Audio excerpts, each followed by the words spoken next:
एक के शब्द में सारा जाड़ा दे दिया उस परमात्मा परिचित पुण्यात्मा आदरणीय गरीबदास साहिब जी ने।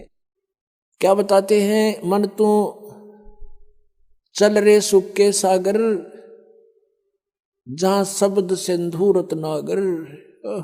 अब सुख सागर क्यों कहा इसको, सतलोक को, उसको डिफाइन किया है परमात्मा की वाणी में।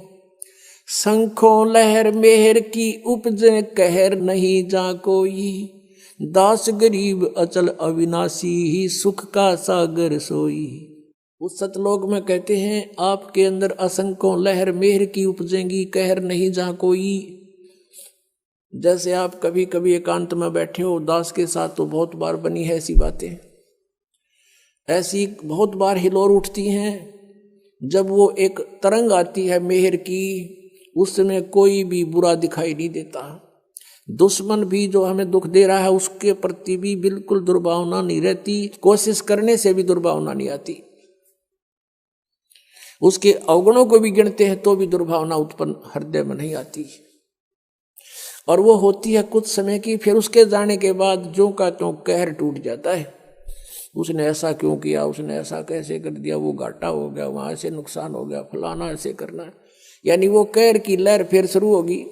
तो परमात्मा कहते हैं वहां सतलोक के अंदर ये शंखों लहर मेहर की उपजे और कहर नहीं जा कोई, कोई कष्ट नहीं, ना बुढ़ापा ना मृत्यु, सदा युवा शरीर रहेगा। और वहां जो शरीर बनेगा शुक्रम अकायम ऐसनाविरम, वो इस नाड़ियों के जोड़ से नहीं बनेगा वहां शरीर हमारा, श्वास से नहीं चलेगा, वो एक तत्व से बनता है। जैसे यहाँ 5 तत्वों से शरीर बना है, इसमें कहीं 5 तत्व दिखाई देते हैं आपको, और कितना सुंदर बना रखा है, और बिल्कुल 5 तत्वों का मेल है। इसका योग कैसे बनाया, जैसे अन्न हो गया, अन्न खाया, अन्न से फिर शक्ति बनी, शक्ति से फिर शरीर बना, उसका ऐसा प्रारूप बदल कर ऐसा बना दिया। ऐसे वहाँ एक तत्व से, नूर तत्व से हम सभी का शरीर बनेगा। और वो शरीर ऐसा होगा जैसे 16 सूर्य जितना तेज होगा आपके शरीर का, प्रत्येक आत्मा का। लेकिन परमात्मा का भी शरीर है, अपने ही जैसा है, उसका बहुत तेजोमय शरीर है सतलोक के अंदर। उनके एक रोमकूप में करोड़ सूर्य करोड़ चंद्रमा दोनों की मिली जुली रोशनी भी फीकी है भगवान के एक रोमकूप के नूर के सामने। और हम सब आत्माओं का 16 सूर्य जितना सुंदर, यानी इतना तेजों में और बहुत ही खूबसूरत शरीर होगा। अब क्या बताते हैं, कोटि जन्म तन भरमत हो गए, कुछ ना हाथ लगा रे।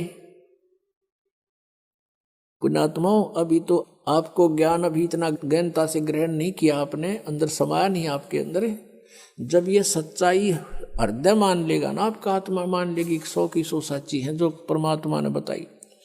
और अब इसको सत्य को सत्य मानने में देर नहीं लगेगी। अपने थोड़े से फार्मूले याद रखो। सभी वेद कहते हैं परमात्मा ऊपर रहता है, मनुष्य सदृश शरीर में है, और वहां से वो गति करके आता है। और यहाँ के क्या लीला करता है, जब वो बालक रूप धारण करके, शिशु रूप धारण करके प्रकट होता है, तालाब के ऊपर, जल के ऊपर, कमल के फूल पर विराजमान होता है। यानी जल के ऊपर विराजमान होने से उसको नारायण कहते हैं। अब पता लग जाएगा वो है कौन। और जो छोटे बालक जब होता है उसको कोई पुण्यात्मा संस्कारवश निसंतान दंपति उठा के ले जाती है। प्रत्येक युग में ऐसा होता है। और फिर परमात्मा वहाँ उनके परिवर्ष की लीला कंवारी गायों से होती है, कंवारी गाय से। तो पुण्यात्माओं 600 वर्ष पहले भगवान आए थे, कबीर जी पूर्ण परमात्मा परम अक्षर ब्रह्म। उन्होंने वो लीलाएं की थी जो वेदों में लिख रखी है। वेद तो केवल परमात्मा की पहचान बताते हैं, वो ऐसा है, ऐसा करता है। वो लीला किसने की है आज तक, श्री कृष्ण का इतिहास देख लो, वह भी आए पृथ्वी पर, जन्म हुआ माँ से। लेकिन कबीर परमेश्वर का माँ से जन्म नहीं हुआ। ये तगड़मबाजी बढ़ाया करते नकली आदमी कि एक विधवा ब्राह्मणी थी, वो उसने शर्म के मारे गिरगी, उसका विधवा का बच्चा हो गया। उसके विधवा का माँ का, बाप का, उसका कितने नाम गाम तो बता दो।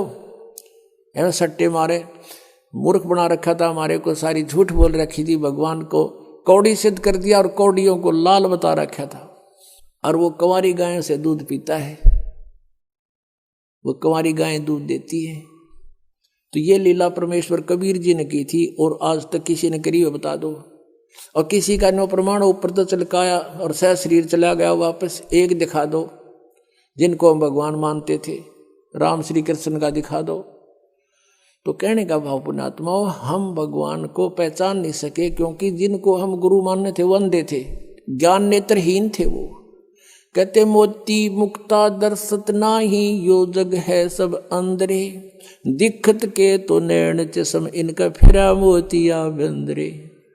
किसी को मोतियाबिंद हो जाता है, उसकी आंखें स्वस्थ दिखाई देती हैं और उसने दिखता कते नहीं, नपट अंधा होता है, ब्लाइंड मैन होता है वो। तो इसी प्रकार ये ज्ञान नेत्रहीन थे और दिखे थे चतुर, क्योंकि संस्कृत जाने थे। एक भाषा के जान लेने से उसमें लिखे हुए गूढ़ रहस्य को नहीं समझा जा सकता। अब हम हिंदी जानते हैं, मान ले किसी फॉरेनर ने आके हिंदी सीख ली और इसको तुलसीदास कृत रामायण को ले गया वहां पर अपने देश में, और उसने अक्षर पैर का पता नहीं, राम कौन था, रावण कौन था, सीता कौन थी, कुंभकर्ण कौन था, विभीषण कौन था, तो उन्हें पता नहीं के अटके बट मारेगा। एक सिद्धि के जान लेने से उस कथा को वो कैसे सुलझा सकता है जो चौपाइयों में लिखी है। ऐसे ही वेद और ग्रंथ और पुराण और गीता जी ये परमात्मा की महिमा से परिपूर्ण है। संस्कृत के जान लेने से कोई नहीं समझ सकता जब तक ये मौखिक कथा रामायण वाली की तरह सृष्टि रचना का जिसको ज्ञान नहीं होगा। और वो सृष्टि रचना खुद रचने वाला ही बता सकता है। ठीक ठीक, अभी तक तगड़मबाजी बढ़ा रहे थे, अब प्रसंग जो आ रहा है वहीं पर आते हैं। क्या बताते हैं कि कोट जन्म तन भरमत हो गए, कुछ ना हाथ लगा रे, और कुकर सुकर खरबा बोरे, कौआ हंस बुगारे। अब परमात्मा को पहचानना एक इतना आसान हो गया। एक तो ये पहचानना है कि सारे वेद बतावें, चारों वेदों को तो हम कति फाइनल मान रहे हैं। अब भी कोई उसको न्यू कहे कि मैं नहीं मानता वेदों को, वो तो फिर भक्ति योग प्राणी है नहीं, या किसी ने भ्रमित कर रखा, उल्लू ने, मूर्ख ने। जो ये कहते हैं हम वेदों को नहीं मानते, पुराणों को नहीं मानते, हम अपने गुरुओं के ज्ञान को श्रेष्ठ मानते हैं, तो सदग्रंथों को न मानना ही उनकी महामूर्खता है। और कबीर जी की वाणी भी सदग्रंथ है, वो सब ग्रंथों का ग्रंथ है, यानी उसमें ऑल इन वन है, नो समझ लो। और दूसरा वेद बताते हैं, फिर वो लीला किसने की, फिर आंखों देखा संत बताते हैं।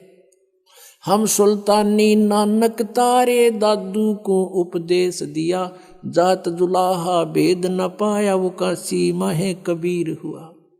आदरणीय गरीबदास साहिब जी बता रहे हैं, उनको भगवान मिले थे, जिनको वो आकर मिलते हैं अच्छी आत्मा दृढ़ भक्तों को। उनमें से एक आदरणीय नानक साहिब जी हैं, वो कहते हैं, फाई सूरत मनुकी वेश, ए ठगवाड़ा ठगी देश, खराब सियाणा भोता भार। ये धानक रूप रहा करतार। परमात्मा सतलोक से आए थे, परमात्मा उसमें समकालीन थे, इनके यहाँ भी थे, सतलोक में भी रहते हैं, वो हर जगह जहाँ चाहे प्रकट हो सकते हैं, प्रभु में इतनी शक्ति है। तो नानक साहिब जी को बेई नदी पर मिले थे, स्नान करने गए जब, उससे पहले भी वार्ता की थी कबीर रूप में आकर, लेकिन नानक साहिब जी मान्य नहीं थे, लेकिन अंदर से टूट गए थे सच्चाई को सुनकर। प्रार्थना यही करते थे, प्रभु फेर मिलो एक बार है। आदरणीय नानक साहिब जी का जन्म पवित्र हिंदू धर्म में हुआ था। ये कालूराम मेहता खत्री अरोड़ा के घर इनका जन्म था, और इनके पिताजी जो पटवारी थे उस समय, और ये अच्छी आत्मा थी।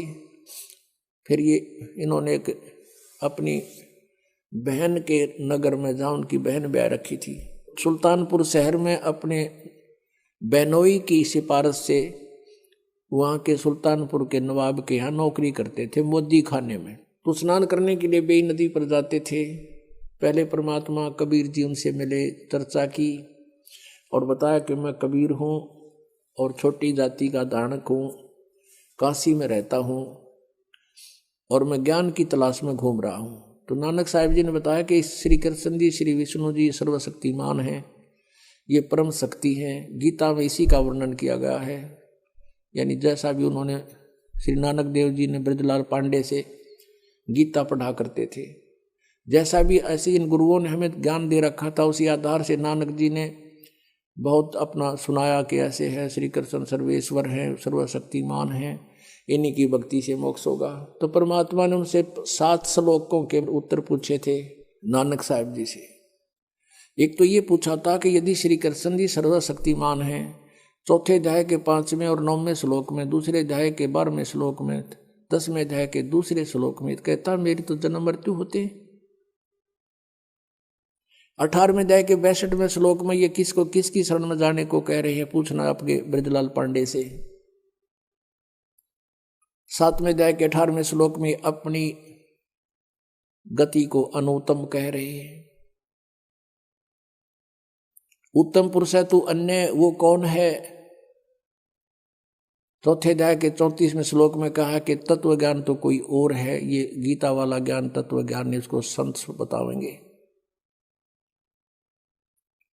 इन बातों को कह करके नानक साहब जी नाराज हो गए ये सुनकर, लेकिन रात्रि के समय करवट बदलते रहे कि सचमुच बात तो सारी साची है। नानक साहब भी पढ़े हुए थे, हिंदी भी पढ़े थे, फारसी भी पढ़े थे। उन्होंने गीता जी को देखा, एक आध ब्राह्मण से बात करी, किसी के पास उत्तर नहीं था। तो ऊपर से तो वो कबीर जी को धमका कर आगे थे कि तू गलत बोलता है तो मुसलमान दिखाई देता है। तो परमात्मा चले गए थे उस टाइम। कुछ दिनों के बाद उसको ऐसी कसक लगी नानक जी को, अंदर से रोने लगे, तड़पते थे। एक बार फिर मिले महाराज, फिर बात करेंगे। वो फिर दोबारा फिर मिल गए 15-20 दिन के बाद। उस समय केवल नानक जी को दिखाई दे रहे थे, अन्य को नहीं। कुछ देर बात हुई थी, फिर नानक जी ने, क्योंकि वो मन नहीं टेकता जल्दी सी, उन्होंने कहा था कि मैं इस दरिया में छलांग लगाऊंगा, मुझे ढूंढ देना। नानक साहब जी ने दरिया में छलांग लगा दी। परमात्मा ने उनको गुप्त किया वहां से, और पीछे जाकर 3 किलोमीटर पीछे को, जहां से अप स्ट्रीम में ले गए, जिधर से पानी बहता रहा था, और वहां उनका शरीर एकांत स्थान पर रख दिया। आत्मा को लेकर सचखंड गए। सचखंड में देखा कबीर परमेश्वर दो जिंदा महात्मा के रूप में वहां उनको मिले थे। उसी रूप में ऊपर सतलोक में पहुंचे, और परमात्मा सतपुरुष बैठे थे तख्त के ऊपर, ऑल ओवर कंट्रोलर की चेयर पे, उस सिंहासन पर। तो नानक साहब ने सोचा कि परमात्मा यू है सतपुरुष, सतपुरुष ये है सामने बैठे सिंहासन पर। और कबीर जी एक सिंपल बेस में, जिंदा महात्मा के रूप में, साधु के रूप में, और ये यहाँ का नौकर होगा कोई कबीर। तो नानक जी ने सोचा। अब उस समय तक परमात्मा ने ये डिस्क्लोज नहीं किया। जब पहले रूप में मिले थे, जब तो कबीर रूप में मिले थे, दोबारा जब आए जिंदा महात्मा का रूप बना कर आगे, शरीर दूसरा था, चेहरा नहीं मिल रहा था बनारस वाले से। फिर उनको लेकर गए ऊपर। ऊपर जाकर क्या देखा, कबीर जी जो जिंदा महात्मा के रूप में गए थे, और दूसरा उन्हीं का रूप बैठा था, तेजों में करोड़ सूर्य मिला दे करोड़ चंद्रमा, ऐसा एक रोमकूप की शोभा। उसके ऊपर चौर करने लगे कबीर साहब। नानक जी में पक्का हो गया कि सतपुरुष अकाल पुरुष तो यू है, ये बैठा तख्त पर जेड़ा, ये नीचे से ये बाबा जी आया महात्मा, ये इनका नौकर है। इतने में क्या हुआ, वो तेजों में शरीर वहां से उठा अपने सिंहासन से, और कबीर जी नीचे से जिंदा महात्मा वाले रूप में गए थे, वो विराजमान हो गए। उस समय उस परमात्मा का वो रूप जो बना, जब सिंहासन पर विराजमान हुए, जो अकाल मूर्त तेजों में शरीर वाला था, वो चवर करने लगा उस कबीर परमेश्वर जिंदा वाले बाबा वाले महात्मा वाले स्वरूप के ऊपर चवर करे नौकर की तरह। उस समय परमात्मा का जो स्वरूप बन गया वो कबीर जी वाला बन गया, जो धारणक रूप में, जो लाहे रूप में बनारस में थे, और जो पहले नानक जी को मिले थे। और वो तेजों में शरीर जो था, कबीर जी के जिंदा महात्मा वाले शरीर में समा गया। अलग कोई नहीं रहा, ओनली वन गॉड है, एक परमात्मा कबीर जी विद्यमान थे, बनारस वाले धानक, ऑल ओवर कंट्रोलर के तख्त पर, सिंहासन पर। अब नानक साहब से कहा कि जाए। तीसरा दिन हो गया, इस तरह परमात्मा ने सारे ब्रह्मांड दिखाए, ब्रह्मा विष्णु महेश दिखाए, उनकी रचना बताई, कैसे इनका जन्म हुआ। अब परमेश्वर ने कहा कि अब जाओ प्यारी आत्मा, अब उन भोली आत्माओं को समझाओ जो काल के जाल में फंसी पड़ी है। अब वहां जाकर के प्रत्येक आत्मा ये चाहती है मैं वापस ना जाऊं उस गंदे लोक में। नानक जी ने प्रार्थना की, लेकिन परमात्मा ने कहा अब जाओ, आपकी आवश्यकता है वहां पर। मेरे गवाह बनोगे, लेकिन ऐसे नहीं मैं रख सकता, आपको ये भक्ति करनी पड़ेगी सतनाम की, और सतनाम बिना मोक्ष नहीं हो सकता। ये 2 अक्षर का नाम है, यानी पूरा ज्ञान उनके अंदर फीड कर दिया। अब उधर से नानक जी को मर्त जान करके डूब गया दरिया में, उसकी खोज शुरू होगी। नवाब ने भी खोज शुरू कर दी, गोताखोर लगा दिए, जाल डाल रहे हैं इधर इधर डाउन स्ट्रीम में, और नानक जी का शरीर रखा 3-4 किलोमीटर अप स्ट्रीम में, जंगल में। तीसरे दिन वो आत्मा वापस भेज दी भगवान ने उस शरीर में। नानक जी वहां से उठकर सुबह सुबह फिर उसी दरिया पर आकर खड़े हो गए जहां लोग स्नान करने जाते थे, और वो भी जाया करते थे। कहाँ तो हाहाकार मची हुई थी, और मर गया डूब गया, मर गया डूब गया। उधर क्या देखा, वो तो सामने खड़ा है, सारा शहर उमड़ गया देखने के लिए। तब नवाब की नौकरी त्याग दी और कहा कि अब सच्ची सरकार की नौकरी करेंगे।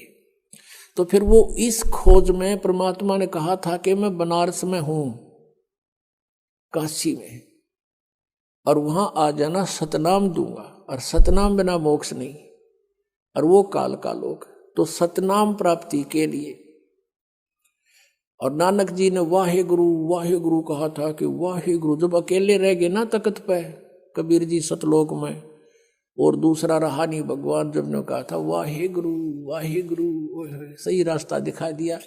और स्वयं भगवान वाहे गुरु, वो नीचे आ गया। नीचे आकर उसके मन में रट लगी कि वो ही गुरु मिला जो सतनाम दे। और ये 7 श्लोक जो परमात्मा ने प्रसन्न किए थे नानक जी ने, ये 7 श्लोक उसने नोट कर लिए। जो भी कोई ब्राह्मण विद्वान मंडलेश्वर उनको मिला, उनसे 7 श्लोक करते थे। बताइए 18वें अध्याय के 62वें श्लोक में यो गीता ज्ञानदाता किसकी शरण में जाने को कहता है। फिर वो करते फरड़ अपनी शरण में कहता है, अपने बारे में कहता है, छड़ दे गल। फिर वहां से चल पड़ते थे। वो न्यू पहचान करते जा रहे थे कि कौन से हैं वो भगवान। यु ज्ञान जब स्वर में बोल लगा, वो सही गुरु वही पावेंगे असली तक। उनकी खोज करनी थी, कहीं महात्माओं में यहीं छुपे ना हो। पहली उदासी यानी कति मायूस होकर यात्रा की थी, उसको प्रथम उदासी कहते हैं। तो बनारस में पहुंचे। कबीर जी ने यह भी बता दिया था कि मैंने रामानंद जी को गुरु बना रखा है, वो मेरे गुरु जी हैं, पहली मीटिंग में बताया था। तो रामानंद जी सुप्रसिद्ध थे। रामानंद जी के आश्रम में पहुंचे, वहां उनसे प्रश्न किया कि ऐसे ऐसे गीता में लिखा है, क्या आप जानते हो? रामानंद जी महात्मा थे, वो सच्ची बोला करते। कहने लगे भाई आजा, बैठ जा सरदार जी, आजा बच्चा, मैं जानता नहीं था लेकिन अब जान गया हूं। मैं नहीं जानता था, मैं विद्वान पाक रहा था, लेकिन मुझे कख का पता नहीं था। वैसे तो वो मेरे को उन्होंने वचन दे दिया, वो भगवान है, परमात्मा है, अब मालिक हैं, सतपुरुष हैं, और मेरे को उन्होंने अपनी स्थिति ऊपर दिखा दी सारी। लेकिन उनकी आज्ञा का मैं पालन कर रहा हूँ। वो मेरे शिष्य नहीं है, मेरे गुरु हैं, लेकिन मर्यादावत उन्होंने कहा कि मुझे आप अपना शिष्य ही मानोगे। वो मेरे शिष्य कहो, मेरे गुरु कहो। और भाई उस कबीर जी ने मुझे यो ज्ञान बताया है। तो नानक जी ने कहा कहाँ मिलेंगे वो? कि अभी आएंगे शाम को यहाँ पर। नानक जी ने सोचा इतनी देर कौन डटा भगवान पृथ्वी पे, और हमने उसके लिए खोज के लिए सिर दे रखा। कहने लगे महाराज मुझे एक रास्ता बता दो, कहाँ है वो? कि वो अपनी झोपड़ी में होंगे। एक सेवक भेज दिया कि जाओ झोपड़ी पर छोड़ के आओ। अब जाकर देखा उस परमात्मा को, खड्डी में कपड़े बुने दानक का काम करे थे, उन ढाणी जानते, पता था आव एक आत्मा प्यारी। जब देखा वहां पर सतलोक वाला नजारा सारा दिखाई दिया। ओए होए, कहते झांकी वे कबीर की नानक की तीवा, और वह सिखा के गलपड़ी कौन छुटावे था। अब जैसे कबीर जी का वहां देखा सतलोक में, ओए होए, फिर वहां बैठे दिखे, वाहे गुरु। और कहते वहां एकदम इतनी उमंग में भर का आवाज लगाने लगे, फाई सूरत मुलोक की वेश, ए ठगवाड़ा ठगी देश, खरासी आना बहुता बार। देखो ये धानक रूप रहा करतार, कि ये ठग है, हमें मूर्ख बना रहा है, बका रहा है। जैसे प्यार में क्या करें ठगे, और आख्या में पानी भर रखा। सारे जुलाए इकट्ठे हो गए वहां के। कहते हैं ये भगवान है, परमात्मा ये है, पूर्ण ब्रह्म है। अब कहते हैं घर का जोगी जोगड़ा, बाहर का जोगी सदे। वो दुल्हाई वहां के उसको एक आम सिंपल मैन मानते थे। वो क्या कहते हैं, ये देखो पंजाबी पंजाब तो आके पागल बन गया, इसने भगवान बतावे, नीरू के बेटे ने, किससे का ना तसल्ली हुई। तो परमात्मा ने कहा प्यारी आत्मा अब इसने राज रख, थोड़े दिन गुप्त रखना, जिक्र ना करना, तेरा भी दिल तोड़ देंगे ये। अपनी भक्ति करो और प्रचार करो इस ज्ञान का, और ज्यादा डिक्लेयर ना करना, अभी इसको गुप्त रखना हमने कुछ दिन। तो कहने का भाव ये है कि जिनने महापुरुषों ने भगवान मिला और जिनको हम मानते हैं वो परमात्मा से मिले, और उन्होंने बताया है कि धानक रूप रहा करदार, हक्का कबीर करीम तू बे ए परवरदिगार। गुरु ग्रंथ साहिब के 721 पृष्ठ पे लिखा है कि एक अर्ज गुप्तम पेश तोदर कून करतार, हक्का कबीर करीम तू बे ए परवरदिगार। हक्का कबीर माने सत कबीर।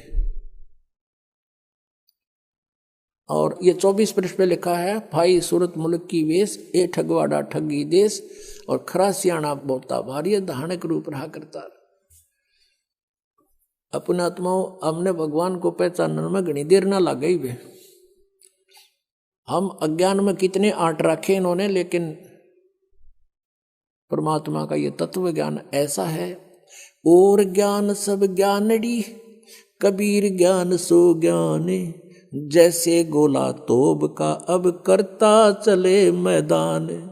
तारा मंडल बैठे करिए चांद बड़ाई खावे, उदय भया जब सूरज का स्यों तारों छुप जावे। ये नकली संत और ये छोटे मोटे ज्ञानड़ी कहते हैं जैसे चंद्रमा रात्रि के समय तारों में बहुत अच्छा तेजों में और प्रसिद्ध यानी बड़ा चमकता है, मुखिया पाक रहा होता है, सूर्य उदय होने के बाद कहते चांद भी ना दिखता, सितारे भी विद्यमान होते हैं, उनका कोई अस्तित्व नहीं रहता।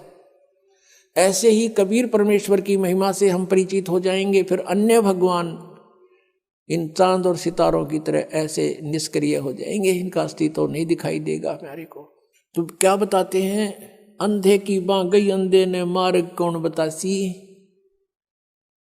और आदरणीय गरीबदास साहिब जी कहते हैं, मोती मुक्ता दर्शत नाई ये जगह सब अंधरे। मोती मुक्ता, मुक्ता माने मुक्त होने के ये मोती हीरे लाल, असली भक्ति रूपी मोतियों का इनको ज्ञान नहीं, लाल का ज्ञान नहीं, सार नाम सतनाम का। और ये कंगाल बन गए, कौड़ी को लाल जानकर आन उपासना करके अन्य देवताओं की पूजा करके ये कंगाल हो गए। मोती मुक्ता दर्शत नाही ये जगह सब अंधरे, और दिखत के तो नैन चश्मे इनका फेरा मोतिया बंदरे। सारे पुराणों में लिखा है, वेदों में लिखा है, और ये विद्वान का हमें कख भी नहीं पता इसके बारे में। तो इनके अज्ञान रूपी मोतिया बिंद था, और वो मोतिया बिंद का ऑपरेशन दास का कर दिया भगवान ने, और दास को डॉक्टर बना दिया, सबका मोतियाबिंद हटा दूंगा, ऑपरेशन कर दूंगा, और फिर हम भगवान को स्वयं देखेंगे और पहचानेंगे। पुण्यात्माओं परमात्मा पाना सबसे आसान। एक रोटी बनाने के लिए कितना प्रयत्न करती है एक बहन, कितना सामान सांग जोड़ना पड़ता है, कितना पलटा चमटा है, फिर लकड़ी, तवा, चूल्हा, फिर गिलास, कटोरी, थाली, परात, आटा, नमक, मिर्च, और फिर उनको लाने के लिए कहाँ प्रयत्न करना पड़ता है। और जब जाके आटा गूंदा कर फिर रोटी बना के खानी पड़ती है, उसमें कितना समय, दोनों टाइम खावें कंपलसरी हम और बनावें। और परमात्मा का पाना सबसे आसान। कहते जीव बिना लानी सा मंत्र दे रखा भगवान ने, और कितना कीमती है। सतनाम पालड़े रंग होरी हो, 14 लोक चढ़ावे राम रंग होरी हो, 3 लोक पासे अंग धरे रंग होरी हो, तो ना तुले तुलाया राम रंग होरी हो। अब इतना धनी बनाने का सतलोक जाने के लिए हमने घनी भक्ति चाहिएगी, और मौखिक जाप और अन्य जापों से लाभ नहीं होगा। ये जो मंत्र है सतनाम का 2 अक्षर का, इसके जाप करने से हम भक्ति धन से गर्क हो जाएंगे, हम फुल्ली चार्ज हो जाएंगे। जब हम यहाँ से चलेंगे, इतने हम वहाँ से चार्ज होकर आए थे उतना ही चार्ज होकर वापस जाएंगे वहाँ पर, इस मंत्र से होंगे, इतने धनी होंगे। और जो ये प्रथम मंत्र है 3 मंत्र में, और ये यज्ञ हवन हम करते हैं, इनमें हम जब तक यहाँ रहेंगे यहाँ सुख मिलेगा हमारे को। और काल का जितना भी ऋण है वो इसको दे देंगे, तू पकड़े अपना, हमने जाने दे, हम नहीं लेंगे तेरा प्रतिफल। और ये 2 मंत्र 2 शेष बचेंगे, उसमें से जो तत् मंत्र का आपको दिया जाता है जाप, उसको हम अक्सर पुरुष के 7 संग ब्रह्मांडों को पार करने का टैक्स है उसका, वो दे देंगे, संभाल तू अपना। तो ये जो सत्य है, ये सारनाम है, इसकी भक्ति से हम सतलोक में पहुंच जाएंगे, स्थाई स्थान मिलेगा। अब क्या बताते हैं, कोट जन्म तन भरमत हो गए, कुछ नहीं हाथ लगा रे, कुकर सुकर खरबा बोरे, कौआ हंस बगारे। कोटि जन्म तू राजा की, ना मिटी न मन की आशा, भिक्षुकों का दर दर गुम्या, मिला ना निर्गुण रासा। आदरणीय गरीबदास साहिब जी की परमेश्वर कबीर साहिब जी ने दिव्य दृष्टि खोल रखी थी। उन्होंने आज से अरबों खरबों पहले की सारी घटनाएं एजिटी चित्रित कर रखी हैं, और उनको वो घटनाएं चलचित्र की तरह दिखाई देती थी। गरीबदास साहिब जी ने बताया है कि ये नानक साहिब जी जो थे, ये सतयुग में राजा अम्बरीश थे, यही आत्मा, और इतने पुण्यात्मा थे, इतने धर्मात्मा थे, और इतनी सत भक्ति करते थे, विष्णु जी को इष्ट मानकर दुर्वासा जैसे सिद्ध पुरुष ने भी इनके दरबार में फिट्टे मुंह होना पड़ा था। उसके बाद वही आत्मा फिर त्रेता युग में राजा जनक रूप में जन्म हुआ। राजा थे वो, और नौकर सैकड़ों लाखों की संख्या में सैनिक उसके नौकर थे। और वही आत्मा फिर पुनों को स्वर्ग में नाश करके बहुत यज्ञ किया करते थे राजा जनक, उनको नष्ट करके कलयुग के अंदर कालू राम मेहता के घर पे एक सिंपल मैन के घर जन्म हुआ, क्योंकि वो सब पुण्य खत्म हुए। और फिर नौकरी कर रहे एक नवाब के घर पे आप ही, और पहले उनके लाखों नौकर होते थे। तो काल का ये जाल ऐसा है। जब नानक साहिब जी को अपने पिछले जन्म दिखाए परमात्मा ने कि आप राजा थे, राजा जनक भी आप थे, और अब आप क्या हो, पेटा भर गया उस पुण्यात्मा का भगवान देखकर। इनको कहते हैं जो दृढ़ भक्त होते हैं उनको भगवान मिलते हैं। उस दिन के बाद फैसला कर लिया पूरा हिंदू समाज। नानक साहिब जी के पिता भी विरोधी हो गए थे कि तू के पैदा हो गया, हमारे देवताओं ने बुरा बतावे। और सब ब्राह्मण विरोधी हो गए थे कि ये पागल हो गया, इसका पता नहीं क्या हो गया, ये सब उल्ट सुल्ट बोल रहा है। तो इस प्रकार पुण्यात्माओं अब क्या बताते हैं, कोट जन्म तन भरमत हो गए, और यदि परमात्मा ना मिलते हुआ प्यारी आत्मा अगले जन्म में 84 लाख योनियों में जाती। कोट जन्म तन भरमत हो गए, कुछ ना हाथ लगा रे, कुकर सुकर खरबा बोरे, कौआ हंस बगारे। कोट जन्म तू राजा की ना, और मिटी न मन की आशा, भिक्षुकों का दर दर गुम्या, मिला ना निर्गुण रासा। आप ऐसे साधक भी रह चुके हो, घर त्याग गए, नगर से एक सूखी रोटियां मांग लेगे, 2 रोटी खाई 4 खाई, बाकी कपड़े में बांध कर वृक्ष के बांध दी, सूख गई। एक दिन भूखा रहे, अगले दिन उन्हीं को भिगो कर खा लिया, यानी 3 दिन का काम चला लिया 1 दिन की भिक्षा तय। और खूब घोर तपस्याएं की, साधनाएं की, अन्य नामों की, अन्य साधनाएं की। उनसे क्या हुआ, तप से राज राज मदमानम, और जन्म तीसरे शुक्र सवानम। कहते हैं इंद्र कुबेर ईश की पदवी, इंद्र की पदवी प्राप्त कर ली ऐसी साधनाएं करके तूने। और इंद्र का कितना समय होता है, 72 चतुर्युगी, 72 चतुर्युग तक वो शासन करता है ऊपर, 72 चतुर्युग तक। और उसके बाद उसके दौरान इंद्र को एक हिदायत होती है, इंस्ट्रक्शन होती है, एक कंडीशन होती है कि तेरे शासन काल में, और यदि कोई इंद्र की पदवी प्राप्त करने योग्य तपस्या धर्म और यज्ञ कर लेगा तो तुझे बीच में ही तेरा शासन छीन लिया जाएगा और उसको इस पद पर विराजमान किया जाएगा। इंद्र को यह चिंता रहती है, और उसके लिए फिर वो सतर्क रहता है। उसने अपने एजेंट छोड़ रखे होते हैं कि कोई मेरे शासन काल में और मेरी गद्दी प्राप्त करने योग्य कोई ऐसा धर्मपूर्ण तप ना कर ले, यज्ञ ना कर ले। एक मार्कंडे ऋषि थे, बंगाल की खाड़ी में तपस्या कर रहे थे। इंद्र को पता लग गया, उसने एक अप्सरा भेजी, उर्वशी अपने इंद्र के लोग थे, स्वर्ग लोग थे, और बहुत सुंदर खूबसूरत सारे उसको सिद्धि दे दी। उस मार्कंडे ऋषि के आसपास 8-7 किलोमीटर माँ के एक बसंत जैसा माहौल तैयार कर दिया, ना गर्मी ना सर्दी, महक छोड़ दी अपनी सिद्धि थे। और अपने आप सारंगी ये सब साजबाज अपने आप बजने लगे, और वो मार्कंडे ऋषि के सामने खड़ी होकर नाचने लगी, डांस करने लगी, करती रही डांस। और मार्कंडेय ऋषि में कोई गतिविधि नहीं हुई जैसा वो चाहती थी। आखिर में वो नींव अस्तर होगी, कमर का नाड़ा तोड़ दिया। जब कति नंगी होगी, संत ने ऋषि ने कहा, है बेटी, हे माई, ये क्या कर रही है तू, यहाँ किस लिए आई तू? तो शर्मिंदा होकर के वस्त्र पहनकर कहने लगी, हे मार्कंडेय ऋषि, मेरे को देखकर इस बनखंड में जितने भी तपस्वी थे सब डामाडोल हो गए, इनका तो दीन धर्म नष्ट हो लिया, और तुम पता नहीं कहाँ तुम्हारी समाधि थी, तुम जानो। और उसने कहा मार्कंडेय ने कि मेरी जहाँ समाधि थी वहाँ तेरे जैसी तो नाचने वालियों की 7 बांधी थी, नौकरानी थी। वो कितनी खूबसूरत होंगी जहाँ मैं देख रहा था डांस। तेरे तो कोई सुथरी हो ना, उससे न भेज, कोई तेरे से सुंदर हो। तब उसने कहा कि मैं इंद्रलोक में सबसे सुंदर मैं ही हूँ, मैं इंद्र की पटरानी हूँ, और आप एक बार इंद्रलोक में चलो, नहीं तो मेरी मजाक करेंगे, मुझे दुहागन कर देगा इंद्र, नो कहेगा तू आर का आगी, मुझे सजा मिलेगी। अपनात्माओं, जैसे हम हठ योग का जो ध्यान करते हैं ना, ये कति अज्ञानता है। 2.5 घंटे सुबह, 2.5 घंटे शाम, ये तो बात तो कुछ को ना, ये तो बकवाद से मेरी। हजारों वर्ष, सैकड़ों वर्ष सारा दिन साधना करते थे, मेडिटेशन लगाते थे। मेडिटेशन के वैसे होता है जैसे आप फिल्म देखने जाते हो, 3 घंटे जाते थे, अब तो नहीं जाओगे, ना जाते हो। 3 घंटे इसे लगे जब 3 मिनट में गए, क्योंकि वो बकवाद दिक्कत थी सारी अनोखी सी। ऐसे ही ये समाधिस्थ जो होते हैं, अंदर शरीर के अंदर चैनल लगे हमारे शरीर में, जैसे टीवी में चैनल होते हैं, और पिछले संस्कार से इंसान कोई साधना का प्रयत्न करता है तो उसका कोई, जब समाधिस्थ होने का हठ योग करता है तो कोई चैनल ऑन हो जाता है, यानी हम अंदर कमल है, वो कोई सा कमल खुल जाता है उसके पिछले संस्कार से, और फिर उसमें वो प्रवेश कर जाता है। वहाँ सब ये डांस, नाचने गाने ये सब हो रहे हैं ऊपर के लोकों में, वहाँ तो अपनी कमाई खराब करने जाती है सब पुण्यात्माएं।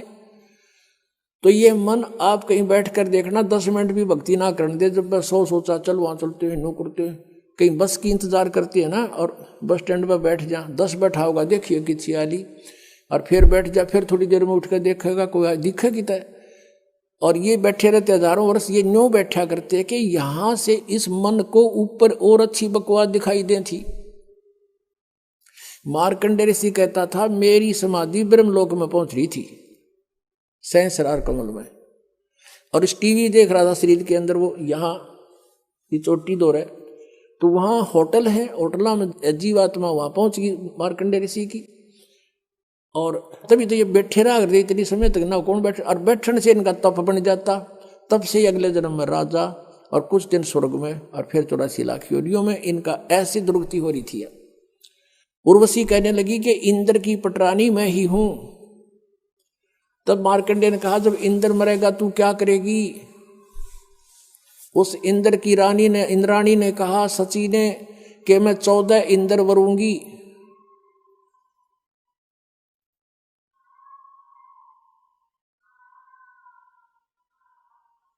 ये भूत मारा कल की, ये पहला करके साधना गलत है। अरे अब ये सही कह गया, बिरान वाटी तो न्याय हुआ है जो महाराज जी बता रहे हैं। पर यह जच्चा जब है, जब सारा काम बिगड़ ले है, लेकिन फिर बात क्या बने, फिर कोई यूज नहीं इसका। तो कहने का भाव ये है कि वो कहने लगी, देखो पुण्यात्माओं, कितना गहरा ज्ञान दिया परमेश्वर ने।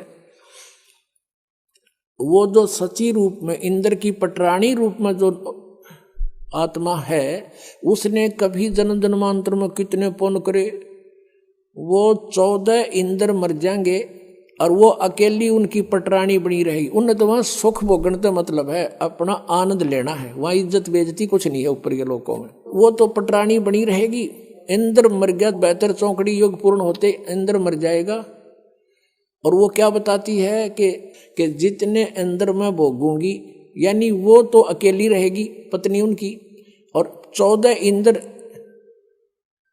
एक ब्रह्मा के एक दिन में 1008 चतुर्युग हैं, और इंद्र का शासन काल 72 चतुर्युग का होता है। तो 14 इंद्र इसमें अपना शासन काल पूरा कर जाते हैं। 1008 चतुर्युग होता है वैसे, लेकिन लंप संप इसको 1000 चतुर्युग मानते हैं।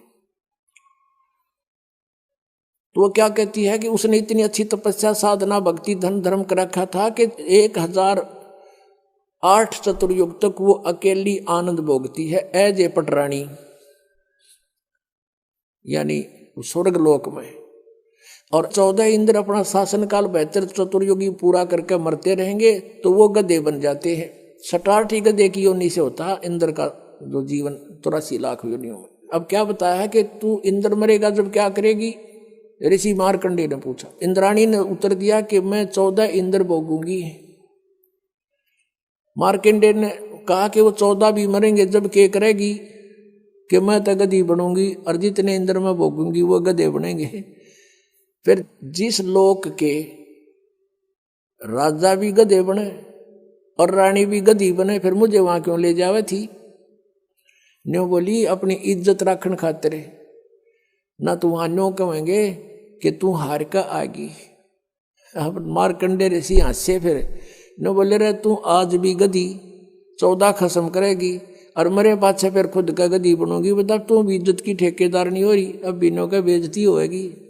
अरे थरा गजब हो। इतने में इंद्र आ गया। इंद्र आ गया, कहा हे बंदनवाज इंद्र की गद्दी प्राप्त करो, तुम जीते हम हारे। मार्कंडेय ऋषि कहने लगा रे रे इंद्र क्या बोल रहा है? इंद्र की गद्दी तो मेरे लिए काग की बीट है, और बेटा आजा मैं तुझे ब्रह्मलोक का रास्ता बता दूं, वहां बड़ा सुख है, ब्रह्मलोक में इतना आनंद है, ये तो कुछ भी नहीं है। अब उस ब्रह्मलोक के आनंद का बेरा था, इस आगे इनको ज्ञान नहीं था। ऋषियों को ओम का नाम जब ब्रह्मलोक में वहां ठाठ होकर फिर मार्कंडेय भी पशु बने, वो उसका याद नहीं थी। जिसने जो साधना वो अपने को सुपीरियर मानता है, लेकिन ब्रह्म साधना इनसे अच्छी है, इन अन्य डले ढूंढते हैं, लेकिन वो भी मोक्षदायक नहीं है। लेकिन मार्कंडेय को वो अपनी मोक्षदायक लगी थी, इंद्र वाली से बढ़िया। तो इंद्र से कहा कि आजा इंद्र तुझे ऐसा मार्ग बता दूंगा, और छोड़ दे इसने।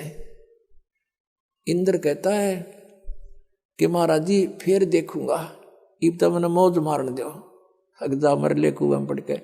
अब गधा अपने पाछे के देखेगा, फिर तो कुमार देखेगा। अब जैसे आप जिस ज्ञान से परिचित होते हो, अपने मित्र से, भाई से या किसी और रिश्तेदार से बताते हो, दास के साथ भी ऐसे बनता था। तो सारी बात सुन सुना के वो नो क्या करता, हम उनको बताते भाई पशु बनेंगे, गधे बन जावांगे, कुत्ते बन जाएंगे, फिर तो बिरान माटी होगी। नो बोला देखी जाएगी। हाँ बता गधे बने पासे के देखी जाएगी, तो कुम्हार देखेगा, फिर तो डायमंड का बोरा गट्टा मारेगा लठ। अब देखना तो ईब है, बुराई छोड़ भक्ति कर, परमात्मा का नाम ले, सारा इतिहास खोल कर धर दिया परमात्मा ने, इस दास के माध्यम से खुलवा दिया सारा ज्ञान। तो इसी तरह जैसे कोई गुट्टी लाव है सामने, वह टीटी बन जा गुट्टी ला के, उन्होंने सोचा गुट्टी छोड़नी पड़ेगी, उन्होंने फिर देखांगे, फिर कुम्हार देखा, फिर तो तुम नहीं देख सकते। तो ये किसी ना कोई ऐब किसी के अंदर काल ने फट कर रखा है, या कोई और बकवादा बढ़ रहा है, तो वो ना छूटती, और वो छोड़ने पार पड़ेगी। वो तो कल मृत्यु होगा तो छूटेगी, जिसको तू अपनी मान रहा है। तो इन फार्मूलों से हम इस मार्ग पर दृढ़ होकर चल सकते हैं। अब इसको लंबा ना करके थोड़ा शॉर्ट में बताते हैं।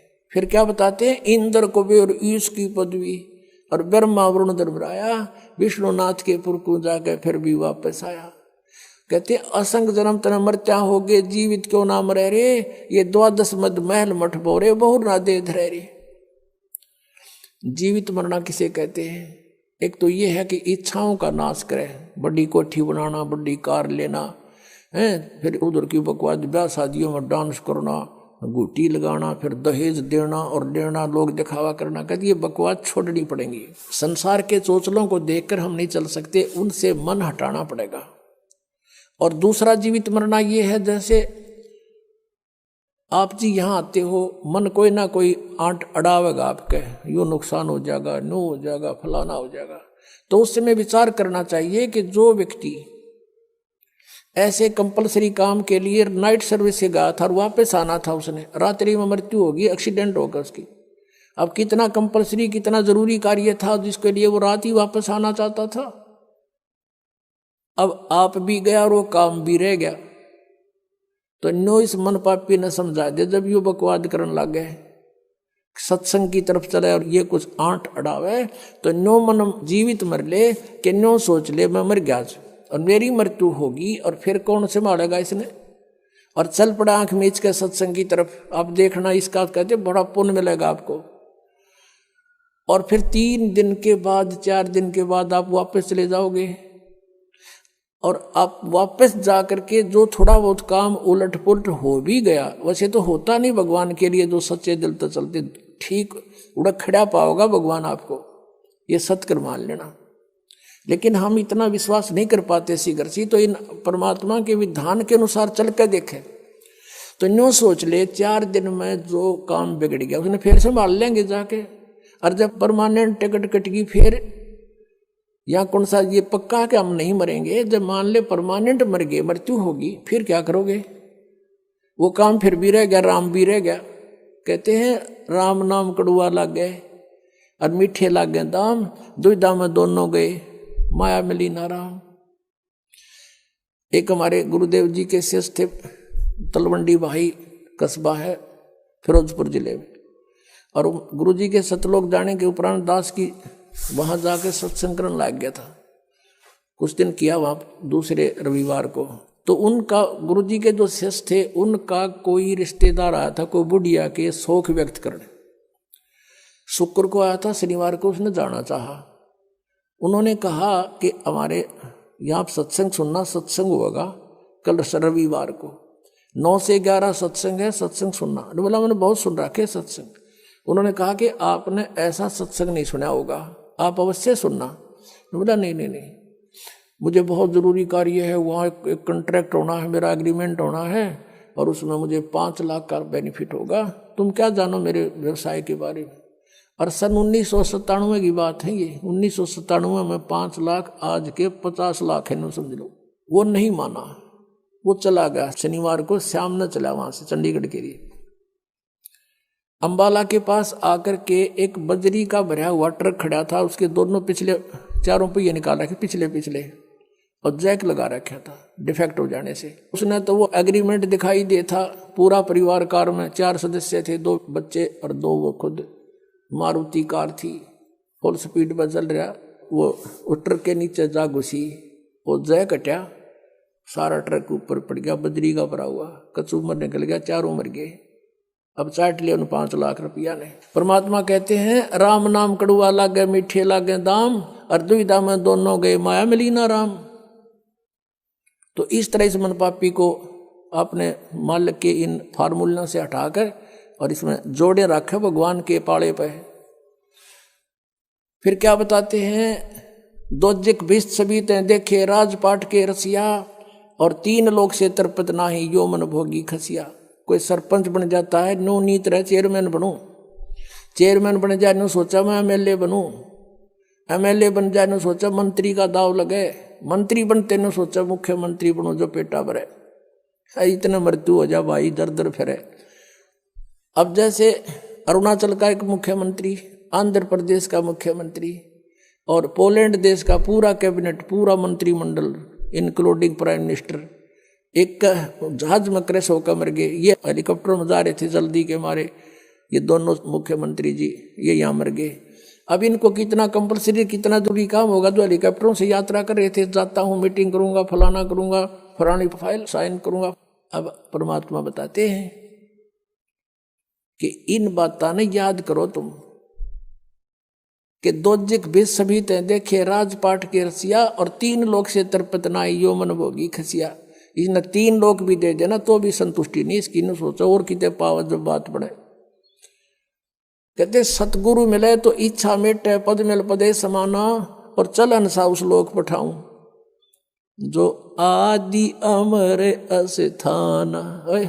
आदरणीय गरीबदास साहब जी कहते हैं कि सतगुरु मिले तो इच्छा मेटे। इस तत्व ज्ञान से आपके सभी इच्छाओं का नाश कर देगा। यहाँ की कोई भी वस्तु तुम्हें सुहावे नहींगी जो भक्ति बाधक हो। सतगुरु मिले तो इच्छा मेटे, पद मिल पदे समाना। पद माने वे ऑफ वर्शिप, पद पद्धति, भगवान के पाने की विधि। और पद यानी सही शास्त्र अनुकूल सत साधना मिलने से पद वो पद्धति मिल गई। पद मिल पदे समाना। गीता जी अध्याय नंबर 15 के श्लोक नंबर 4 में कहा कि तत्वदर्शी संत की प्राप्ति के पश्चात परमेश्वर के उस परम पद की खोज करनी चाहिए जहाँ जाने के बाद साधक फिर लौटकर कभी वापस संसार में नहीं आता। यहाँ बता रहे हैं आदरणीय गरीबदास साहिब जी कि सतगुरु मिले तो इच्छा मिटे पद मिल पदे समाना। सही साधना के मिलने से वो पद मिलेगा, अमर पद, जहाँ जाने के बाद फिर लौट कर नहीं आते। और चल हंसा उस लोक पठाऊं जो आदि अमर अस्थाना। 18वें अध्याय के गीता जी के 62वें श्लोक में कहा, अर्जुन तू सर्वभाव से उस परमेश्वर की शरण में जा, उसकी कृपा से तू परम शांति को और सनातन परम धाम को प्राप्त होगा। आदि अमर, आदि माने शाश्वत, सनातन कदे का। चल हंसा उस लोक पठाऊं जो आदि अमर स्थाना। और वहां क्या सुख है? तुम यहाँ की जो सुख चौथी मुक्ति भी प्राप्त कर लेते हो, चारों मुक्ति भी प्राप्त कर ले हो, तो भी एक दिन समाप्त होंगी तुम्हारी। तुम उसको परमानेंटली नहीं रख सकते। और वहां पर कहते हैं चार मुक्ति जहां चंपी करती, ये सुख तुम्हारे चरणों में सदा पड़ा रहेगा। और माया हो रही दासी, दास गरीब अबे पद पर से, वो मिले राम अविनाशी। ओए होए। अब जहां से हम शुरू हुए थे कि जग सारा रो गया रे, जिन सतगुरु वेद न जाण्या, सग सारा रो गया रे। जन्म मरण का रोग लगा है, तृष्णा बडरी खांसी, आवागवन किया डोर गले में, पड़ी काल की फांसी। जग सारा रो गया रे, जिन सतगुरु वेद न जाण्या, जग सारा रो गया रे। फिर क्या बताते हैं? सार शब्द सर जीवन बूटी, गैस गैस अंग लगावे, कहे कबीर तुम सत्कर मानो, ये जन्म मरण मिट जावे। सार शब्द सर जीवन बूटी, गैस गैस अंग लगावे, कहे कबीर तुम सत्कर मानो, ये जन्म मरण मिट जावे। अब ये है वो पद, ये तीनों मंत्र का जो जाप आपको मिलेगा। और प्रथम ये 7 मंत्र दिए जाते हैं, फिर सतनाम 2 मंत्र का दिया जाता है। इससे क्या बताते हैं? चार मुक्ति जहाँ चंपी करती, माया होरी दासी, दास गरीब अबह पद पर से, वो मिले राम अविनाशी। वो परम अक्षर ब्रह्म। जैसे अक्षर पुरुष की आयु कितनी है? 70,000 बार त्रिलोकी शिव मर जाएंगे जब एक युग होगा परब्रह्म का, अक्षर पुरुष का। और फिर 1000 उसे बने हुए युग का दिन, इतनी ही रात्रि, 30 दिन रात का महीना, और 12 महीने का 1 वर्ष, और 100 वर्ष की अक्षर पुरुष की आयु, फिर भी मृत्यु। एती उम्र बुलंद मरेगा अंतरे, क्योंकि सतगुरु लगे न कान न भेंटे वो संतरे। चौथे अध्याय के 34वें श्लोक में जिन तत्वदर्शी संतों के बारे में कहा है कि तुम इतनी लंबी उम्र पाकर भी अंत में मृत्यु को प्राप्त होते हो, उसका कारण क्या है? क्योंकि सतगुरु मिले नव भेंटे संतरे। ऐसे संत भक्त नहीं मिले जो नो बतावें कि आज के दिन बरवाड़ा के अंदर है जो कुछ है, और वो सतगुरु की शरण नहीं लेने से। कहते फिर एती उम्र बुलंद, इतनी लंबी आयु होगी तो भी मृत्यु होगी, बिरान माटी जारी रहेगी। तो क्या बताते हैं? समझा है तो सिर दर पाओ, और बौर नहीं रे ऐसा दाओ। बोलो सतगुरुदेव। परम पिता परमात्मा पूर्ण ब्रह्म, सारी सृष्टि के रचनहार, कुल मालिक, बंदी छोड़ कबीर परमेश्वर जी हैं, जो सन 1398